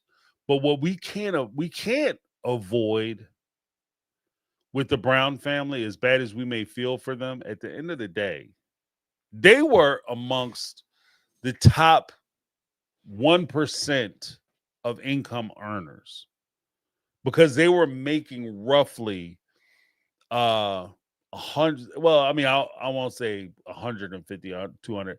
They were certainly in six figures a piece a year, right? Each one of the OGs, like the OG3, Cody and Robin, individually were making six figures a year. Now you say, well, they had a lot of kids. Yeah, they had a lot of kids. 6 kids for Christine, 6 kids for Janelle, 5 kids for Robin, 1 child for Mary, and then Cody's additional income. That's 6 figures. Like, look, if people have had just as big a family and made money stretch a lot further with half the damn money. So they were able to do, like, when we're talking about them running out buying these houses and having houses built and buying all this land, they weren't doing that with food stamps and Section 8 housing. They were doing that because they were making 6 figures a piece individually each year over the course of the 20 seasons that they've been on the show. They've been banking. They've been banking. They've been making bank. Now, how well they do their money is a different conversation.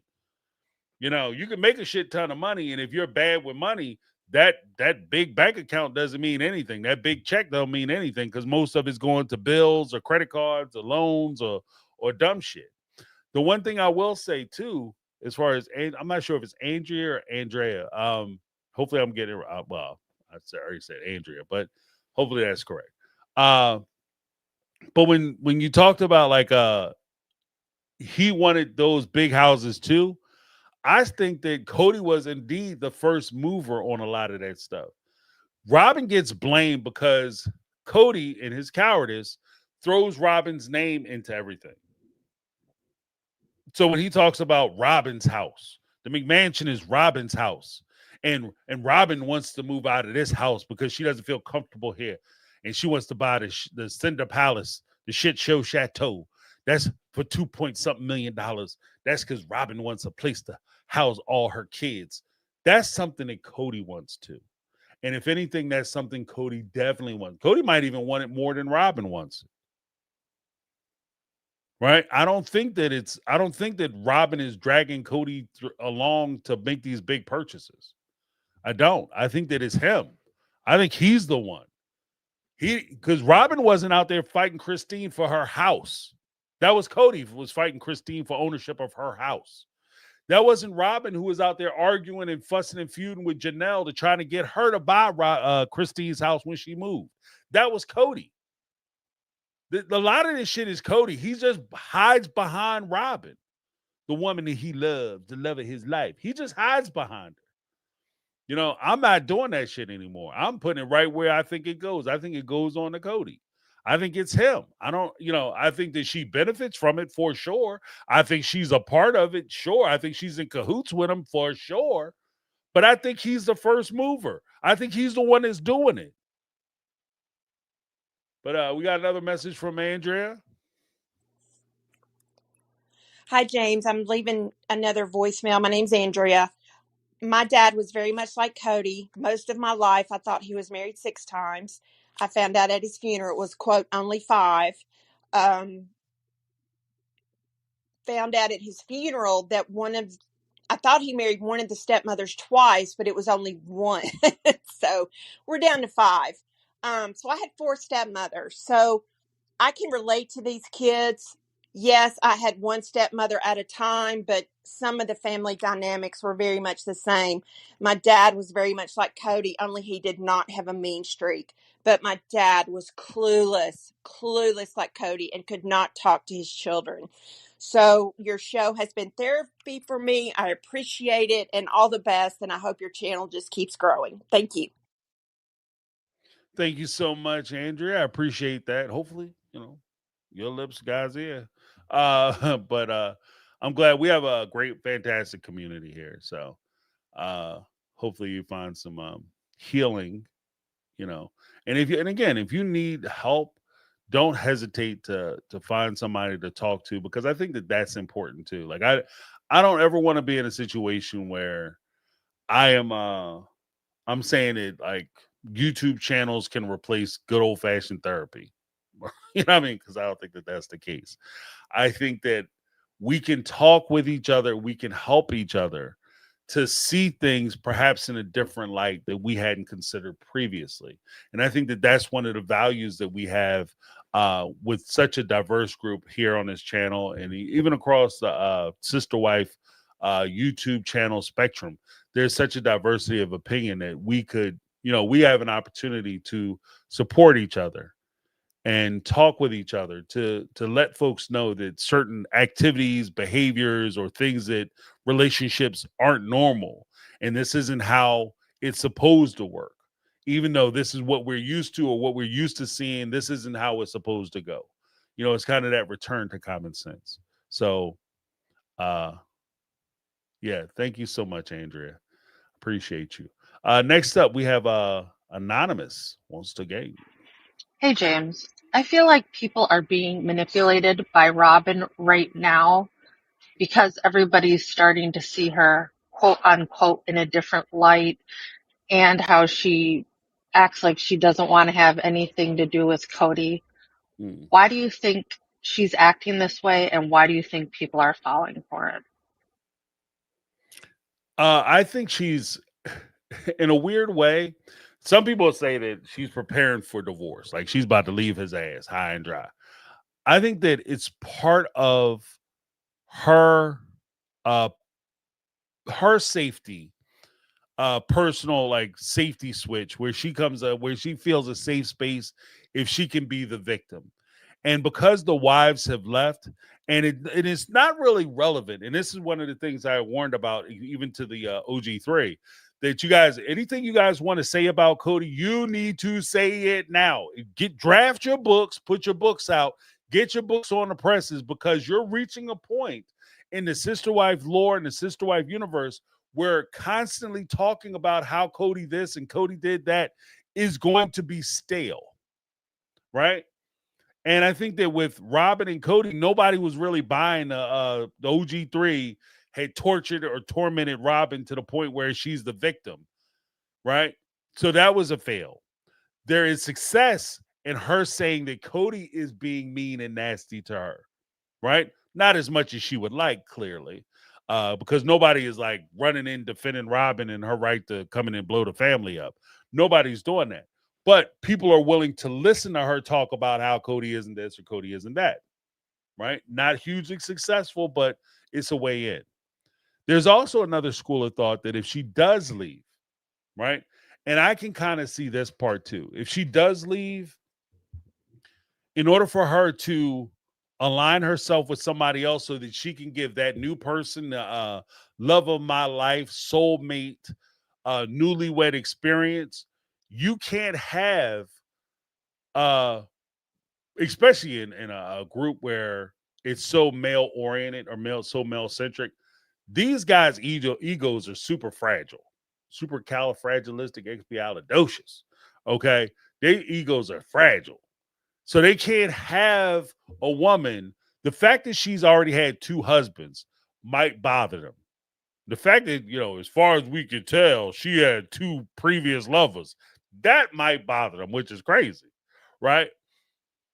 But to say that she had a previous soulmate to a guy, like she was really, really, really in love with this man, that might bother her next, depending on the dating pool that she plans on going into. That could disqualify her for some of these guys. So she has to create a scenario where Cody isn't her soulmate. And once she gets a chance to know him, she realized that he isn't the man she thought he was. So therefore, he wasn't her soulmate ever. And the next person that she meets, that person could potentially be her soulmate.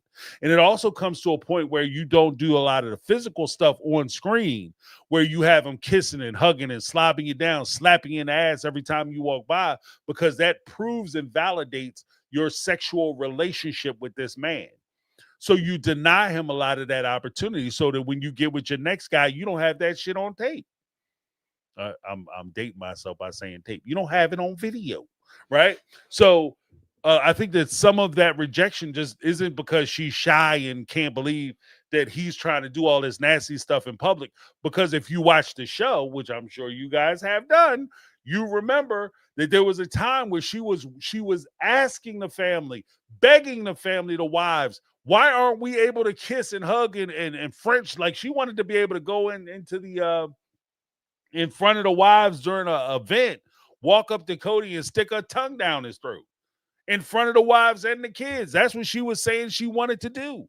Now all of a sudden she's too shy to be touched and hold hands and him come over and try to put his arm around her and want her to sit next to him on the couch when the cameras are there. She's too shy. I get the feeling that I know that that's bullshit because of how you conducted yourself previously. I know that's bullshit. So what makes sense to me is you don't want the camera to catch you doing it. You don't want to be on tape doing it, especially if you plan on leaving them. Because what's the first thing? I'm gonna end with this, and then I'm gonna go to the next call. What's the one thing that everybody who cheats on their husband or their wife say? They aren't getting along. That person's getting on their nerves. But more importantly, we ain't even having sex.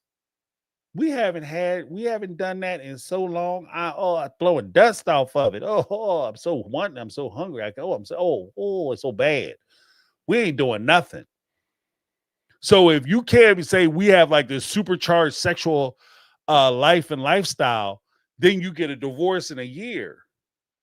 And then try to tell a man, oh yeah, by the way, we just broke up, but we was knocking boots the whole time.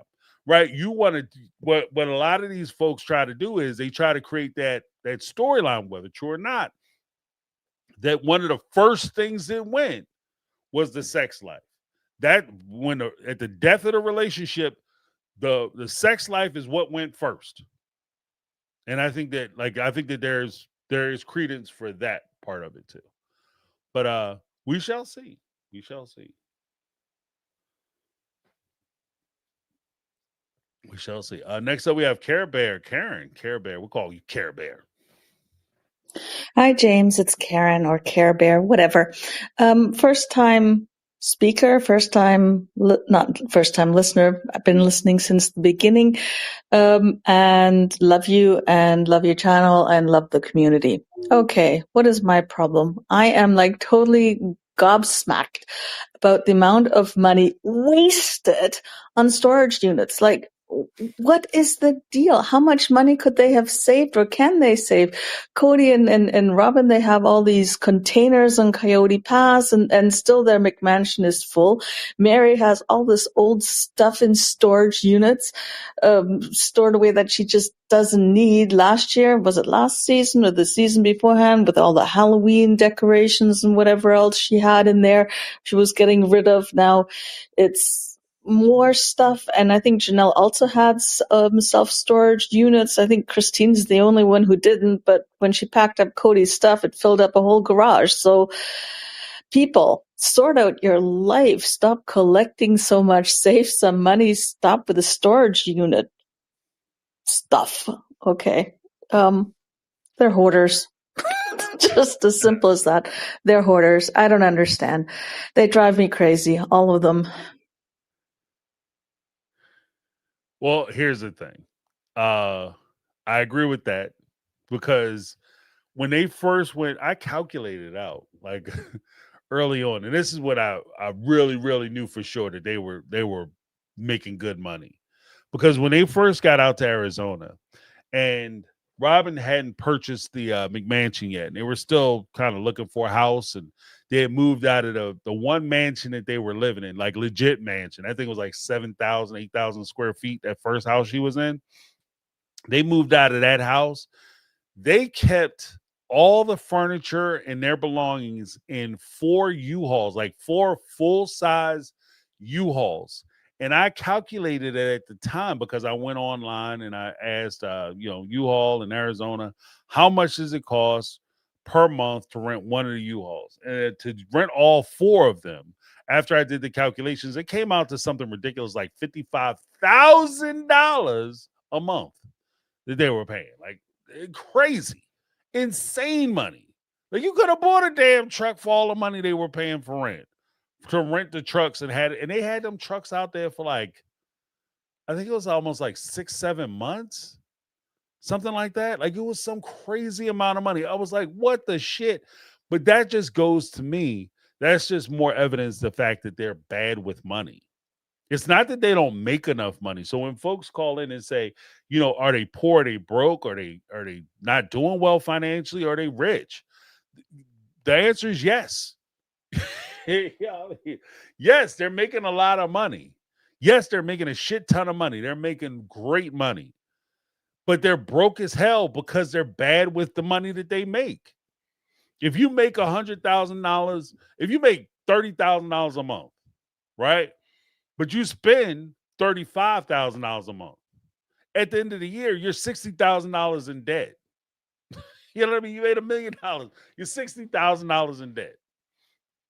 So yeah, I mean, it's just, it's crazy. It's crazy how bad they are with money. And Cody does this stuff, and this is like I said, he just does a bunch of stuff, and to the chagrin of the ladies, they just went along with it. While he was making these decisions, you're shitting money away on Coyote Pass, sitting in instead of, because I even said instead of, it would have been preferable that they went to a storage unit as opposed to having U-Hauls, trucks sitting on Coyote Pass, just not going anywhere, back to back, end to end. You back the doors up to each other so people couldn't get into the doors on Coyote Pass. That's how they secured it. But it would have been much more secure in a storage facility. You would have been able to get a lot more stuff in there. it would have been a pain in the ass to, take the stuff to the unit, unload the trucks, put it in the unit, and then eventually go back and then unload the unit, put it in the trucks, drive it, and then unload it again. Pain in the ass for sure, but way, way cheaper. Way cheaper. And as far as like a lot of the stuff that they have, like if he had 4 wives, he had stuff at their house, you had duplicate toolboxes. Like I saw at least 4 to 6 of the tall boy toolboxes. I know how much those toolboxes cost because I had one. My wife got me one for Christmas one year. And those things cost a lot of money. Well, I mean, it's a lot of money to me, maybe not to the Brown family. Right. I was like, oh, that's nice. Thank you. Why'd you spend that much money? But Cody got, I think he had like probably is closer to 6 of them things. Why do you have you can only use one ratchet set, bro. I mean, I have a few ratchet sets. I got a bunch of tools, right? Bunch of tools, but I don't have like quadruple everything. And if it's like that, you might want to start getting rid of it. If it's filling up your house, like that big RV garage is full of junk.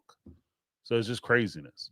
But thank you so much, Care Bear. Let's get to your next message. And it's Karen again.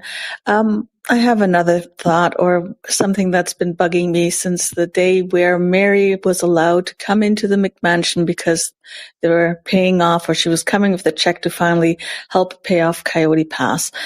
And the giddiness in Robin's face when she was saying, we are paying off Coyote Pass. And she was just so giddy and so happy that she's spending all the money elsewhere along with Cody, that they don't have any money left for Coyote Pass. Janelle and Mary have to come up with more money. And if I was in Mary's shoes, I mean, she goes in, she sees all those pictures that she also loves. So she knows how much it's worth because Cody told her that he's buying that for Robin, and she can come by the house to look at one of the pictures if she feels like it. Oh my God, that alone, I would have smacked him in the head. But you come in and then she notices the rings. Why that woman handed over the check instead of saying, you want this check? Then I am walking out with 20 of those pictures and those damn horse rings because there's no way in hell I would have done it. And I would have blown up the whole Coyote Pass thing by not giving them the money. It's like, then go to the, God, what do you call it?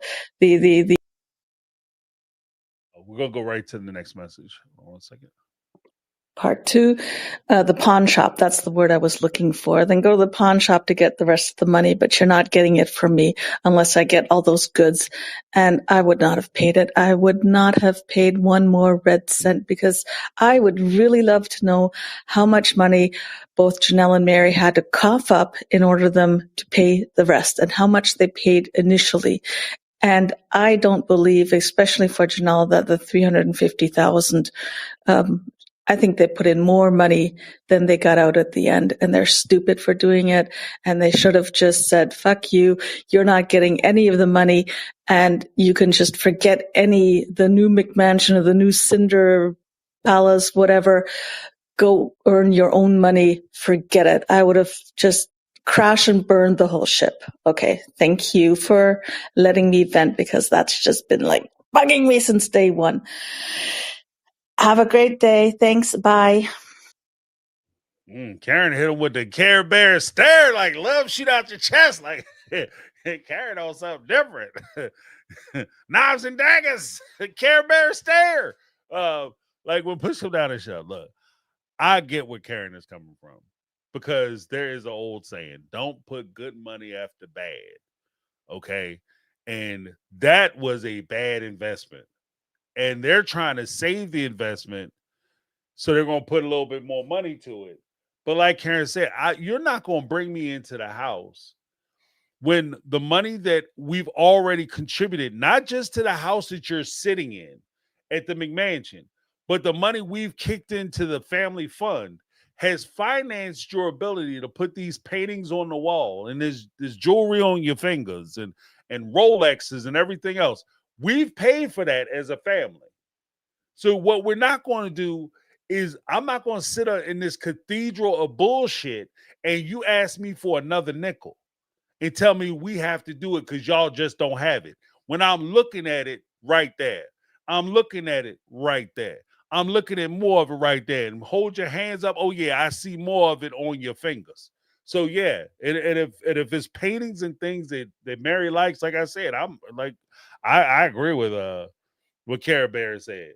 I might have, I'll write this check, but to ensure my money, I'm taking out some of these paintings, especially that painting that she said she liked and she thought Cody was buying it for her, but he actually gave it to Robin, and you can come visit it.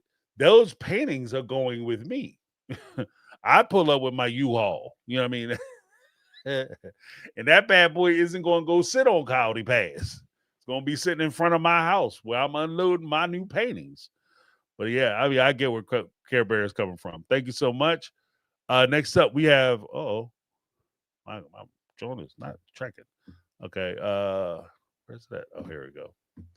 Next up, we have Anonymous again. Hey, James, would you like to see one of the episodes be where David talks to Cody about being a father and a man and letting him know how piggish he is and that his children should come first, not him? Uh, Actually, I said that 100%. I hope that when they get together for their supposed meeting, between Cody and David and Christine or whatever, they come together for that meeting. You have the fun time, because TLC is paying for it. Race the cars or drive the cars, the supercars or whatever. Then get into the meeting with Cody and express to him, like, bruh, you are this little girl's father. And at the end of the day, one of the things that David has to deal with that Cody might not be aware of is he's sitting there saying he should be able to make decisions about who Christine dates, is that when Truly is watching the show or she hears about the show and she hears about these things that you're doing for your other kids and she recognizes you don't do those things for her, David is the one who's on the front lines having to deal with that. And I would express that shit to him. That's breaking her heart when she hears how you drive your other two kids to school who are about the same age as her. It breaks her heart when she comes to your house and you don't have a place for her in your home. That bothers her. I'm doing for her because that's who I am and I'm with her mom. And as you develop your relationship, hopefully you're in a situation where you meet a woman and she has kids. You not only develop feelings for the children or the wife or the prospective fiance or wife or partner, but you also develop feelings for the child or the children. And part of those feelings isn't just love and adoration, but a sense that you want to protect that child, speak up for that child, stand in the stead for that child, advocate for that child. And I hope that when David meets with Cody, he does just that. He advocates for Truly. He says to Cody what Christine either hasn't said or he isn't listening to when Christine says it, like, you need to do this, that, and other for Truly. This is what you need to do as a father. He's not paying attention to what Christine is saying. I'm hoping that when David gets there, he advocates and says things in a way that Cody can't ignore. I'm not speaking to you as your ex-girlfriend or your ex-wife who hurt your feelings. I'm speaking to you man to man, father to father. This is our responsibility as a father. As fathers, we have a duty to take care and ensure the safety and mental states and everything else of our children, caretake for them and on their behalf. That's what we should be doing. And you, my friend, are lacking. Because aside from me coming into the family, you're talking about you should have had right of first refusal. Bro, you should have been there. I should have had to step past you in order to get to your daughter. I should have had to go through you to get to your daughter. You left it wide open. You left the gate unattended, my friend. And on that note, like I said before, like, And this is not a shot to single parents or people who are forced to do it by themselves and feel like they're letting their kids down because they have to do it. They have to try to fill both roles and try to fill those gaps where the other parent is dropped off. But there, there's nothing that can replace the love, care, and affection of a parent. How you do damage to your kids, whether we like it or not, you do damage to your kids when your kid is sitting there and they ask the question, why don't you love me? This is something that Aspen asked him, and Robin tried to take it to a different. Why is she being so confrontational? She's asking her father, how come you don't give a shit about me? How come I don't feel your love? Isn't that ironic? Because last week, when Cody said, "Yeah, I talked to Aspen," Aspen said, "How come I don't love her?" And Robin said, "Why is she trying to be confrontational?" Isn't it ironic that last week Robin sat there and tried to bluster herself up to a tear and all right, oh, would been great in our polygamous marriage if you just would have looked at us and said, I got you, I got you. If you would have just stayed in front of all of us, the one of us, I got you. That would have been wonderful. Wouldn't it have been wonderful if he would have looked at Aspen and said, baby girl, I got you. I got you. I don't want you to ever question how I feel about you. Whether I love you or I don't love you. Because, girl, I got you. Wouldn't that have been wonderful, Robin? That would have been amazing. But again, I guess it only comes down to how you feel. So it didn't matter, right? But that's the conversation that I hope they have. Like they showed the part where they go out and drive the cars and stuff. But what the conversation, the real talk that I hope they have is, Cody, you need to start stepping up. I don't give a shit what happened in the past. I don't care how you feel about, in David's case, I don't care how you feel about my wife. This is not about you and her. Because when it comes to her, I got her. But you're Truly's father. And no matter what I do, you need to be there to support her too. Because let's face it, folks, as a bonus parent, you can supplement, you can add to. There's not a limit on how much love a child can receive, on how much support a child can receive, especially from people who are supposed to be important to that child and in that child's life. There's no limit. There's no point where, oh, I hit my limit because David is doing everything, ain't got room for you, Dad. How amazing would it be if Truly not only had Cody holding her back, but she had David holding her back too? How awesome is that? That's a bonus parent. I'm a bonus support system for you. You have people who are looking out for you, people who got your back, who care for you, who are supporting you no matter what you do, where you go, what you do wrong. We got you. We taking care of you, girl. Wouldn't that be amazing? As opposed to you go to visit your father at his house with his new family, and you get to sit there as an outsider and watch a person who should be caring for you and dealing with you and taking care of you take care of somebody else.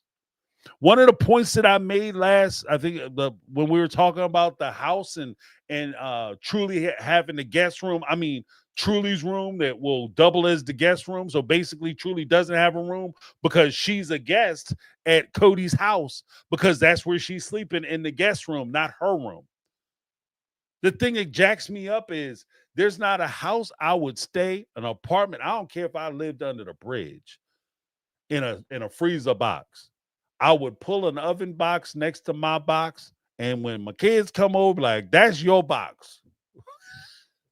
Because wherever I go, you're welcome. Because I don't care whether you live in a shanty, a shack, a mansion, or wherever. Your kids should always feel like they're coming home when they come to see you. You're not coming to visit dad, you're coming home. You're not staying in the guest room. You're staying in your room. You know why? Because you live here too. If shit go wrong at Christine's house, your mama's house, you always got a place here. No excuses, no reasons, no nothing. You call me up, say, Dad, I need you. I'm there. That's the conversation I hope that David has with him, because somebody got to get him on like somebody got to get him on a program. You know what I mean? That's the job, bro. As a father, as a parent, that's the job. And you are lacking in the job. My man need to get coached. Homeboy need to get written up. He need to meet with the boss. Okay? Because he is failing at his job. But that's the conversation I kind of hope for. I don't know if we'll see it. I don't know if Cody would ever let them shoot that. He'd probably jump up and storm off like a little baby that he is. But that's the conversation I would hope that he would have for them. But next up, we got Sunny Bunny. Hi, James. I wanted to say that I like this episode. And I think it was important to be shown. And I agree with you that it feels like what the first episode should have been. The reason I like it is because it touches on the religion or cult or whatever you want to call it. I think the show had a sort of moral duty to touch on this, because it has been promoting polygamy, and not in a sort of objective way, in a sort of, let me put this concept through some rosy glasses and only show you the benefits and how good it is and how it can work and it's actually good and it's fine and it's a different lifestyle, that's all. And it's very clear now that that's not really the case. Like you mentioned, you literally stole the thought away from me. I was just going to talk about the system and everything, and you did it on your live show. But I'm glad that you touched on it, that it puts people, it puts men in a position of authority where they could very easily abuse their authority, and women in a position where they could easily be abused. All right, Sunny Bunny is on the roll, so we're gonna let it keep on rolling. Obviously, it's up to the individuals to figure out how they handle that situation. I'm not trying to say that the entire cult and everyone is 100% evil. I'm not saying that. It's just that the system, it is not built for women. Let's be honest. It's built for men. So I think having Christine's perspective, who is not only, she was part of it, but she was also like cult royalty, right? I think having her interrogate her past and interrogate the religion that she was a part of for so long and looking critically at it, and also being open to hearing out David's perspective and how it affected his family and not try to just blindly defend it. I think that's super important. And I think it's an important message to send out there. Because obviously us who have been down the rabbit hole know a lot more about it, but maybe larger masses of people who maybe watch the show casually may not know about this cult, may not know anything else than what is shown on TV. So I'm glad that they're looking critically at it. All right, so we're gonna go one more. She got one more. She's rolling. And one thing that I think is revealing through all of this is that the shifts in belief systems is likely a cause for the rift between Christine and Janelle. I think it's becoming more and more obvious that Janelle is still in the cult, and she probably thinks that she was just unlucky that Cody over time turned into this person that was difficult to live with, without actually interrogating her belief systems. Whereas Christine is looking at the whole thing, not only at her relationship with Cody, but at her role, because she's basically cult royalty, right? At her role and all of this, at not only her relationship with Cody, but at the whole cult and how it's structured and how it could potentially put women in a position where they could be harmed or taken advantage of. So I think this is something that I wanted explored, and I hope it's explored a lot more going forward. Because like I said, I think the show had this moral duty to its audience. Here's the thing. I appreciate everything Sunny Bunny said, because that's one of the challenges I think TLC is really kind of, well, it's one of the challenges that they're actually facing, and I think they're failing horrendously at it. But it's the idea, like, because it used to be the Learning Channel. That's what TLC stood for. Now it's like tantrums, lunacy, and centric, self-centric appearances. Like, this thing is like, TLC is kind of branding itself as the freak show network. So you're taking alternative lifestyles, which, if we're going to be honest, could have positives or negatives, but they need to be explored. If you're going to present this, don't just give us the good, fun, fluffy parts. Oh, you get to have as much booty time as you want. It's amazing. You have adults who get together and just contribute money and support each other financially, emotionally, parentally. If you want to be able to go out and do whatever you wanted to do, you could do that because you got built-in babysitters. It's amazing. Talk about, like, both sides of it. Like, I'm not even saying you gotta bash polygamy, but at least give the other side of it. When you talk about polygamy, talk about it from the respect of, as it's been applied historically, it typically favors the man. That's why these systems are constructed with the man's best interest at the center of it. It is what it is. I mean, we can sit here and talk about, but it's not like that in all the families. That's because those guys choose not to take advantage of all the levers that are available to them. Because anytime, and here's the thing, because those levers are available to them, anytime they wanted to take advantage of those levers, they can. They're available to them. So Cody could have been the most open-minded, caring, level-headed person in the world. Oh, my wives, they have their own minds. They get to make their own decisions. But the moment he decided that that's no longer what he wanted to do, or he's more infatuated with this person or that person, he likes the way she shake it or the way this one drop it, he could easily flip the switch and turn the whole thing upside down. And there's nothing they could do about it. We sit here all the time and talk about how it's not fair that these women contributed so much money to the family. That's what they expected them to do. They were expected to do that. They were expected to kick into the family fund, because had they not done it, then they weren't part of the family. So yeah, you want to be part of the family, you kick into the family fund. You help me out, because that's, I'm gonna be the shepherd. I'm gonna be the steward of the family fund. So if you want to be part of the family, gotta kick in. They kick into the family fund, and guess what? When I decide I no longer want to deal with you, I take the family fund money, empty the family fund out, and I take off with the wife I care about, or my legal wife. And we could talk about how Mary knew Cody for 30 years. And Robin came in the last 10 or 15, and she just upset the apple cart and took it, took the whole family under, et cetera, et cetera. At the end of the day, none of that shit matters, because Robin is the legal wife.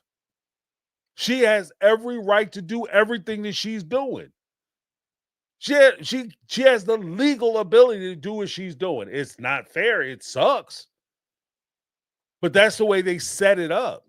And like I said, even in that video, I'll be cutting that down so you guys will be able to watch it specifically. But like I said in that section of the live, like, when push comes down to shove,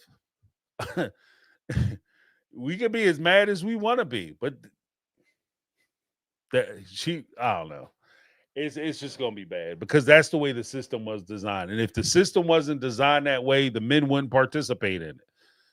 The fact that they do it, and even like I said with Janelle, she recognizes that there's an advantage, because if we give women rights, then all of a sudden I bet half the guys wouldn't do it. You know why the guys are doing it? That tells me the reason the guys are doing it is because they get an advantage, because that's the way the system was designed. And when they talk about like multiple plural families opening your relationship up, and TLC is presenting these new ideas on different shows, we have to recognize that, can these things work? Can they exist? Sure. If you are a particular kind of person in a particular kind of environment under particular circumstances with particular partners, yeah, it could work. But most people aren't equipped to do those things. So let's not pretend that this is a everybody thing. This is a specialized thing that's going on. To be able to do a plural relationship takes a specialized person. That's a different kind of person. Everybody can't do that. And it has nothing to do with, the society you grow up in and because of the way you feel. It's just not everybody's wired that way. I just don't think that people are necessarily wired that way. They don't share well. But thank you so much to Sunny Bunny. We have Anonymous for the last call that they put in. Hey, James, I'd like to know what your opinion is on Robin saying so that the land is divided fairly, considering half of that money that Cody and Robin used to pay their portion of Coyote Pass was the family money from the show, and the other ladies had to still work outside of the home, and she didn't. So what is your opinion on that?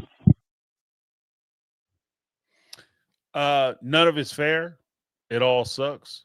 But Robin is going to take advantage of it because that's the way the system is set up. That's the agreement they made when they formulated the family, that they were going to conduct it that way, and she took full advantage of it. It's again, this goes back to the thing where I was saying that you could be raised a certain way in a certain culture, a certain environment, but when push comes down to shove, somebody's ability to take advantage of you will still be in effect, irregardless of how you were raised or what your opinion of it is or how you thought it was going to be or what culture you come from. Robin is going to get away with all that shit. She's going to get away with all of it because they didn't put any legal protections in place.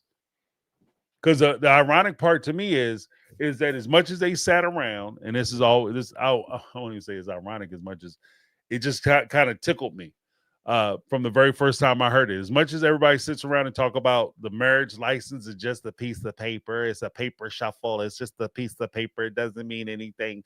If that paper didn't mean anything, why did you get married? That paper don't mean shit. Well, I married Robin because I was trying to adopt her kids. Well, after you adopted her kids, you could have went back into that same place and said, I want a divorce. They would have took the kids away because you were awarded custody. You were awarded you wanted the adoption process. You are their legal parent. So it doesn't matter whether you with the mom or not. You want all your wives to be on equal planes. We're going to get a divorce. But I guarantee you, if Cody would have went there and said to Robin, I want a divorce because I don't want to be married to none of y'all and I want you all to be equal, Robin would have took his ass to the cleaners. She would have took him to the cleaners. I only been married to you for 2 months. It don't matter. She'd have took his ass to the cleaners because she understood how important that paperwork was. Mary, as much as she sits around and tries to pretend like the paper didn't mean shit and, everybody was equal, Mary, the reason why Mary cries so much about getting divorced, the reason she cries so much about seeing her marriage certificate and holding on to her wedding dress and all those things, the reason why those things were so important to her is because she knew that there was a damn difference. She can't say it to the other wives. She can't say it to the other wives because she's been telling them the whole time, yeah, we the same. She knew full well we are not the same. They are not like us. That's the whole thing. She knew that they weren't like us. They didn't have any rights. That's even when Cody was talking about giving Robin the ring. Janelle even said it. Mary, I might not get along with her, but I know that if something were to happen to Cody, that she would at least make sure we're taken care of. She would divide the money up. Mary knew that too. That's why they were scared that Robin was going to take over.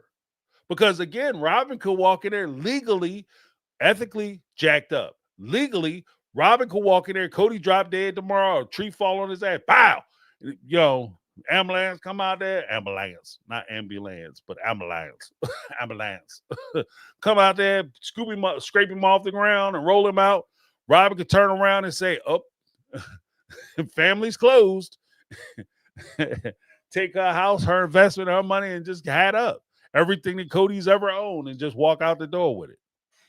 Nothing they could do about it. So it's just something that we got, we got to be honest about. Like I said, like Sonny Bunny was saying, we got to tell both sides of the story, the positives and the negatives. I think that if you're going to participate in something, you should know what you're participating in. You should be given all the information. That way you can truly make a choice whether this is something you want to do or not, and whether it's something that's good for you. Next up, we got Bethany. Hi, James. This is Bethany. I just wanted to share a quick observation I made. So, this last episode, he's talking about how all of Robin's children keep coming in and waking him up at all hours of the night. And it's just, he finds it so endearing. And it's just wonderful that they're losing all this sleep. But it's just so interesting to compare it to, Janelle and her dogs. Heaven forbid he have a dog sleeping at the bottom of his bed or something. Or if those kids are making Robin uncomfortable, he demands that they be thrown out of the house. But it's totally fine to have Robin having her kids waking you up all hours of the night. That's just totally fine.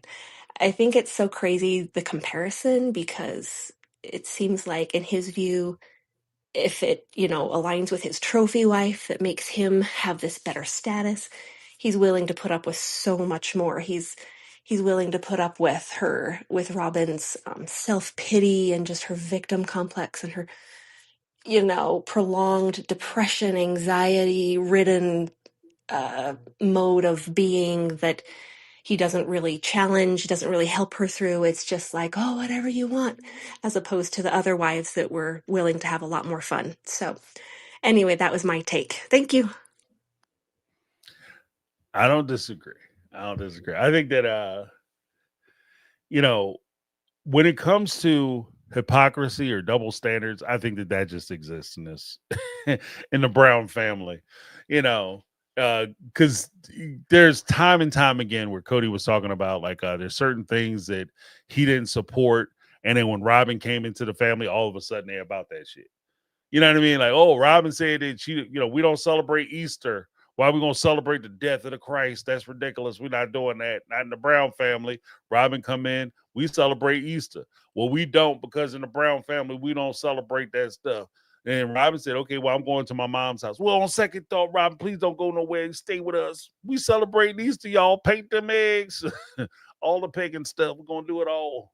So it's always a double standard. But if Christine had an opinion, or she, Mary or Janelle, we should be doing this. No, I'm the leader. We're going to do it the way I want to do it. So, I mean, I think that double standard just existed in that relationship.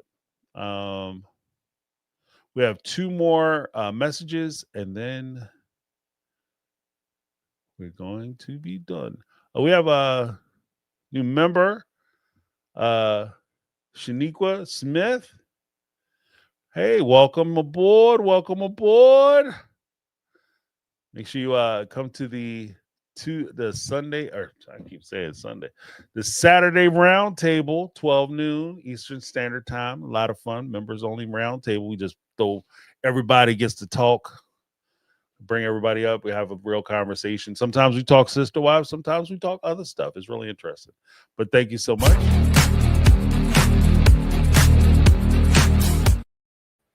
Welcome.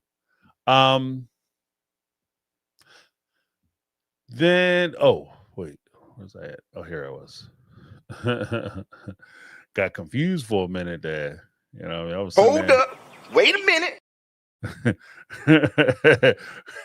Messing it up. All right, next up we have Tanya. So I'm still very confused over the argument that Christine and David supposedly had. I'm not understanding what the argument was really about. It seemed like David was just being antagonistic, and Christine, every episode,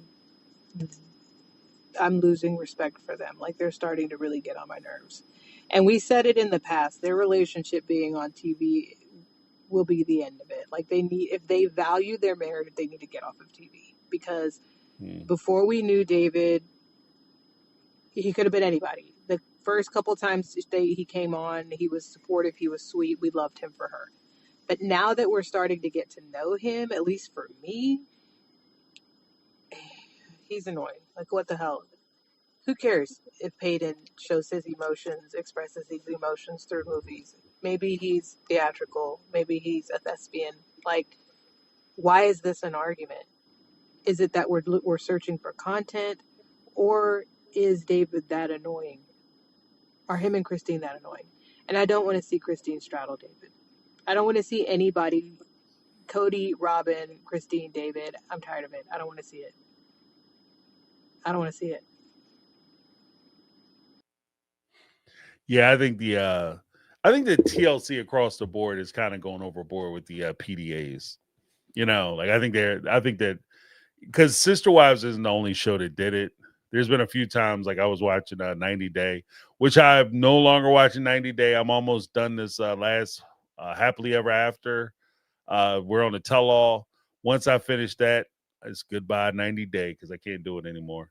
And I might do a video about just talking about 90 Day and why I'm not watching it anymore. But they too have gone too far with some of the PDAs. Like I just don't want to. I'm not interested in seeing it. I'm a grown ass man, Doc.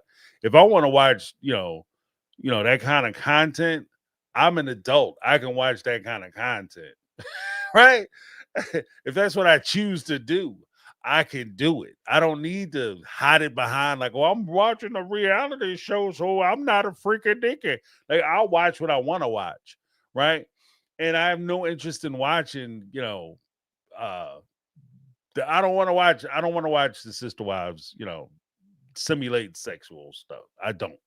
So that's just me. But there's also a point where I think that a lot of it is, especially on Christine's part, a lot of it gets dismissed because we like to see her happy because she was miserable for so long with a miserable man. So we like to see her happy. So we gave her a big pass on that. As far as the argument, from what I gather, it just sounds like on one side you could say it was David saying it.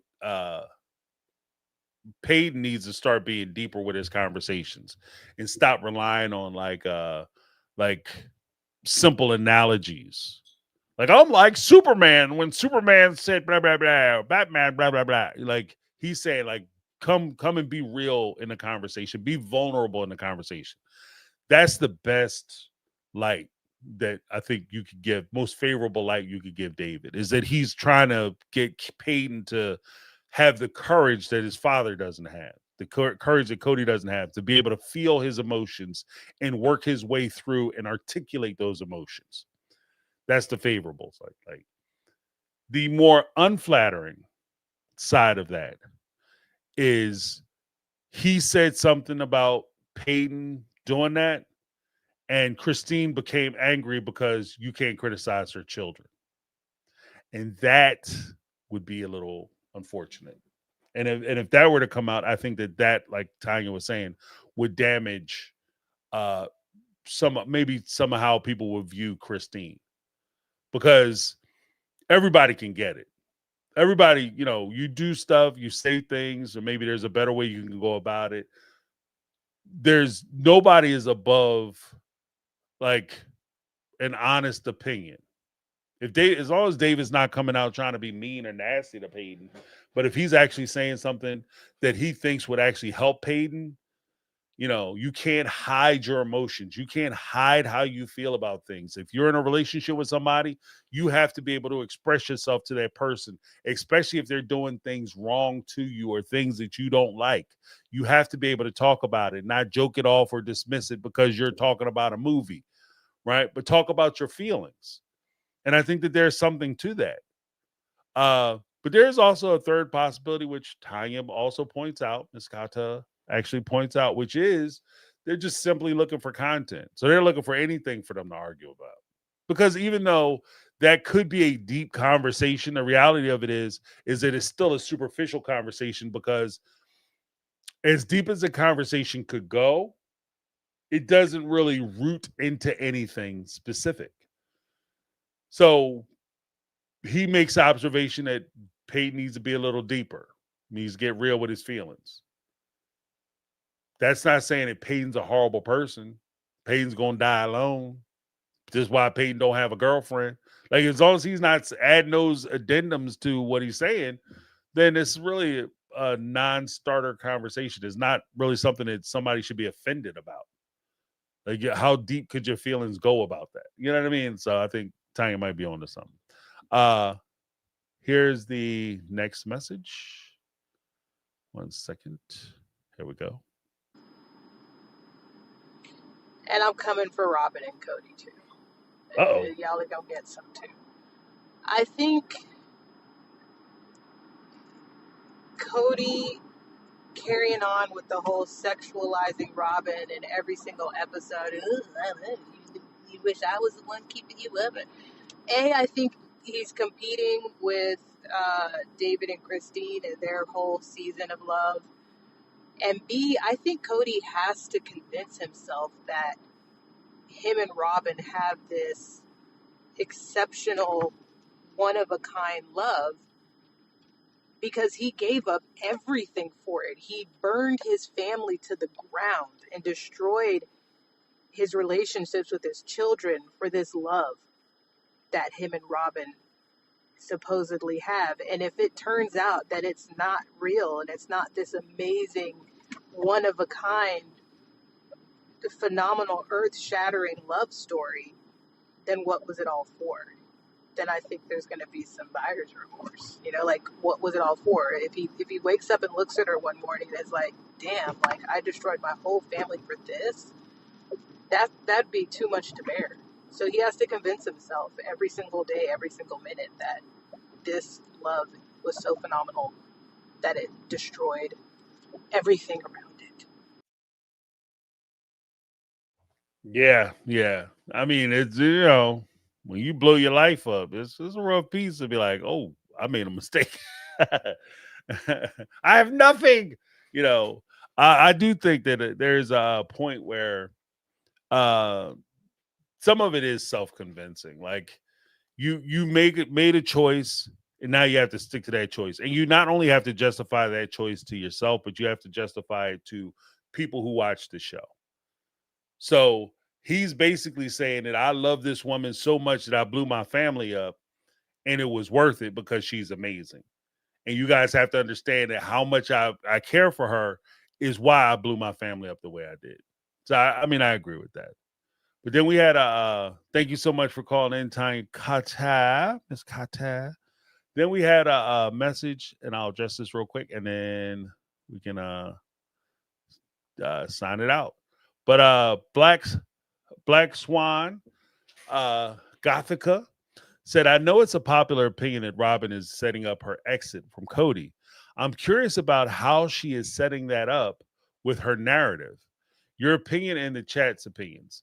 Okay, I think she's setting it up. She's been kind of planting the seeds the whole time because she does the he's nasty, he's mean, he's hints of and insinuations that he's abusive, but she never really comes out and says, this is how exactly he did it, when, where, how, why, whatever, right? She never gives specifics, but she just insinuates this. This is what she did with her previous husband. She started to do it with Cody by saying that he is, he's been nasty to her. He's been mean. When the wives left, he's become a different person. That sets up the narrative that is an excuse that the reason why I was in a relationship with him from the beginning is that he was a different person. He was always happy. He was positive. He was a different person. But even as his ex-wives have noted, the OG3, because she will quote them, guarantee it, she will say, as they have noted, he's a different person now. He's become mean. He's become nasty. He's become vengeful. He's become spiteful. He does everything to try to hurt us. And I, as a good woman, have tried to overlook it, tried to get past it, have recommended therapy, have talked to him about it repeatedly. And you guys have seen me on TV talking about it, right? When I got on TV and cry, and I said that he's been mean and hurt and nasty because he's really been hurt about these divorces. And she's going to flip it and say, and while I was doing that, I was making a lot of excuses for his bad behavior. I was making a lot of excuses for his bad behavior. But he was being nasty to me, and he was being nasty to my kids. There was one point where I wouldn't even let him talk or deal with the kids because he would give them the murder face. Remember she said that? He says he's so disturbing that he has a murder face when he's talking to his kids. I wouldn't be surprised that at some point in a later date, if she does leave, that she throws in his face the reason why that the kids were coming into the room. They were coming into the room because they were afraid of him. They were afraid to be in a room by themselves because they wanted me to protect them. Or worse, they were coming in there to protect me. They were my son, he saw how his father was treating me, and it was so bad. He felt like he had to step between me and his father. My baby, my 13, 14-year-old son felt like he had to protect me, the adult, from his father. It's my job to protect him. These are some of the things that I think are being put into place. It's there. Like if whenever she wants to pull that trigger, a lot of this stuff has already been laid out. So it's just a matter of she's putting out the points that she could use. And then once you decide to leave, it's just a matter of connecting those dots to make the story make sense or the narrative make sense. But ultimately, the narrative will be she's been the victim of this guy's mistreatment. She was misled into thinking that he was one type of man with one type of family that she wanted to join. As she said, that was a lie. That family did not exist. And as I tried to work and reconcile the fact that I wasn't going to have that family, I realized that he was not the man that he pretended to be either. And that's why I need all the house money, alimony, and child support, Your Honor. And I think that that's the way it's going to go. So let me know what you guys think. Thank you so much for your question, Gothica. Black Swan Gothica. I appreciate you guys. Before we go, let me give a huge shout out to everybody who called in, left a message. If you guys want to leave your messages so that we can respond to them and we can listen to them during the Thursday Night Live where we have our Speak Pipe Lives, make sure you go to speakpipe.com/my take on reality. You can leave a minute and a half message. As you've seen tonight, if you leave a few messages, I'll put them together and we'll play them. Also, if you don't want to leave your name, you don't have to put your name in it. You could do it completely anonymous, as you've seen tonight. Or if you don't want to even have your voice up, just say, James, don't play my message, but here's my question. I will restate the question, and I will respond to it. It's all this is being done because I want to give you guys the opportunity to have your voices heard during this stuff, because so often you go to channels or you'll watch the content this kind of content, and it'll just be the content creator's perspective. And you guys, in my opinion, you guys have just as much buy-in not only into the channel but into the show as the content creators do. So you guys deserve to have your voices heard. So I want to create a space where you can be heard, you can get your opinions and your voices out. If you disagree with me, that's fine. If you James, you full of shit, that's fine. I'm not sensitive that way. If you support Cody and Robin, I'll put this out there once again, as I've done in the past. If you support Cody and Robin, welcome to the show. In fact, call into the show. I would love to talk to you. I would love to pick your brain to find out. And I'm not even talking about argue with you. I just want to talk to you to find out why you support. What is it about Cody and Robin that you support? What is it that you like? What draws you to them? That's all. Because I just want to understand. I don't want to argue with you. I don't want to debate. I just want to have a conversation. So again, it's wide open. But thank you so much. Or if you like, leave a Speak Pipe message. Thank you, Lizzie B. And then also we have the round table. That's on Saturday. So call in for the roundtable. That's noontime. It's a members live stream. It's a great time to get that access. Thank you guys so much for that. Just make sure. Yep. And let me give a huge shout out to well, first we got to thank the Mega Mod Squad, Lizzie B, Brittany Not Brittany, and Carmel Cuties. You know, without them, like the chat wouldn't be as safe and secure as it is. And they keep everything running and smooth. So I appreciate you, ladies. Thank you so much. I also want to thank the folks who called in and left messages. Brittany Not Brittany, one of the Mega Mods. All right, right off the top. We had Janet, Mary Marmolejo, Carmel Cuties, Linda, Ann, Andrea, Care Bear, Karen. Appreciate you, Care Bear. Sunny Bunny, Bethany, and of course, Tanya Kata. I appreciate you guys calling in, leaving those messages. Keep them coming, guys, because I enjoy having these kind of conversations, or not necessarily conversations, but I enjoy hearing your perspectives. All right. Thank you so much. Let me give you a little something, something. All right, guys. Thank you so much for all that you do. I appreciate you. Look, that's my take. I'm James, and this has been my take on reality, and I'm out.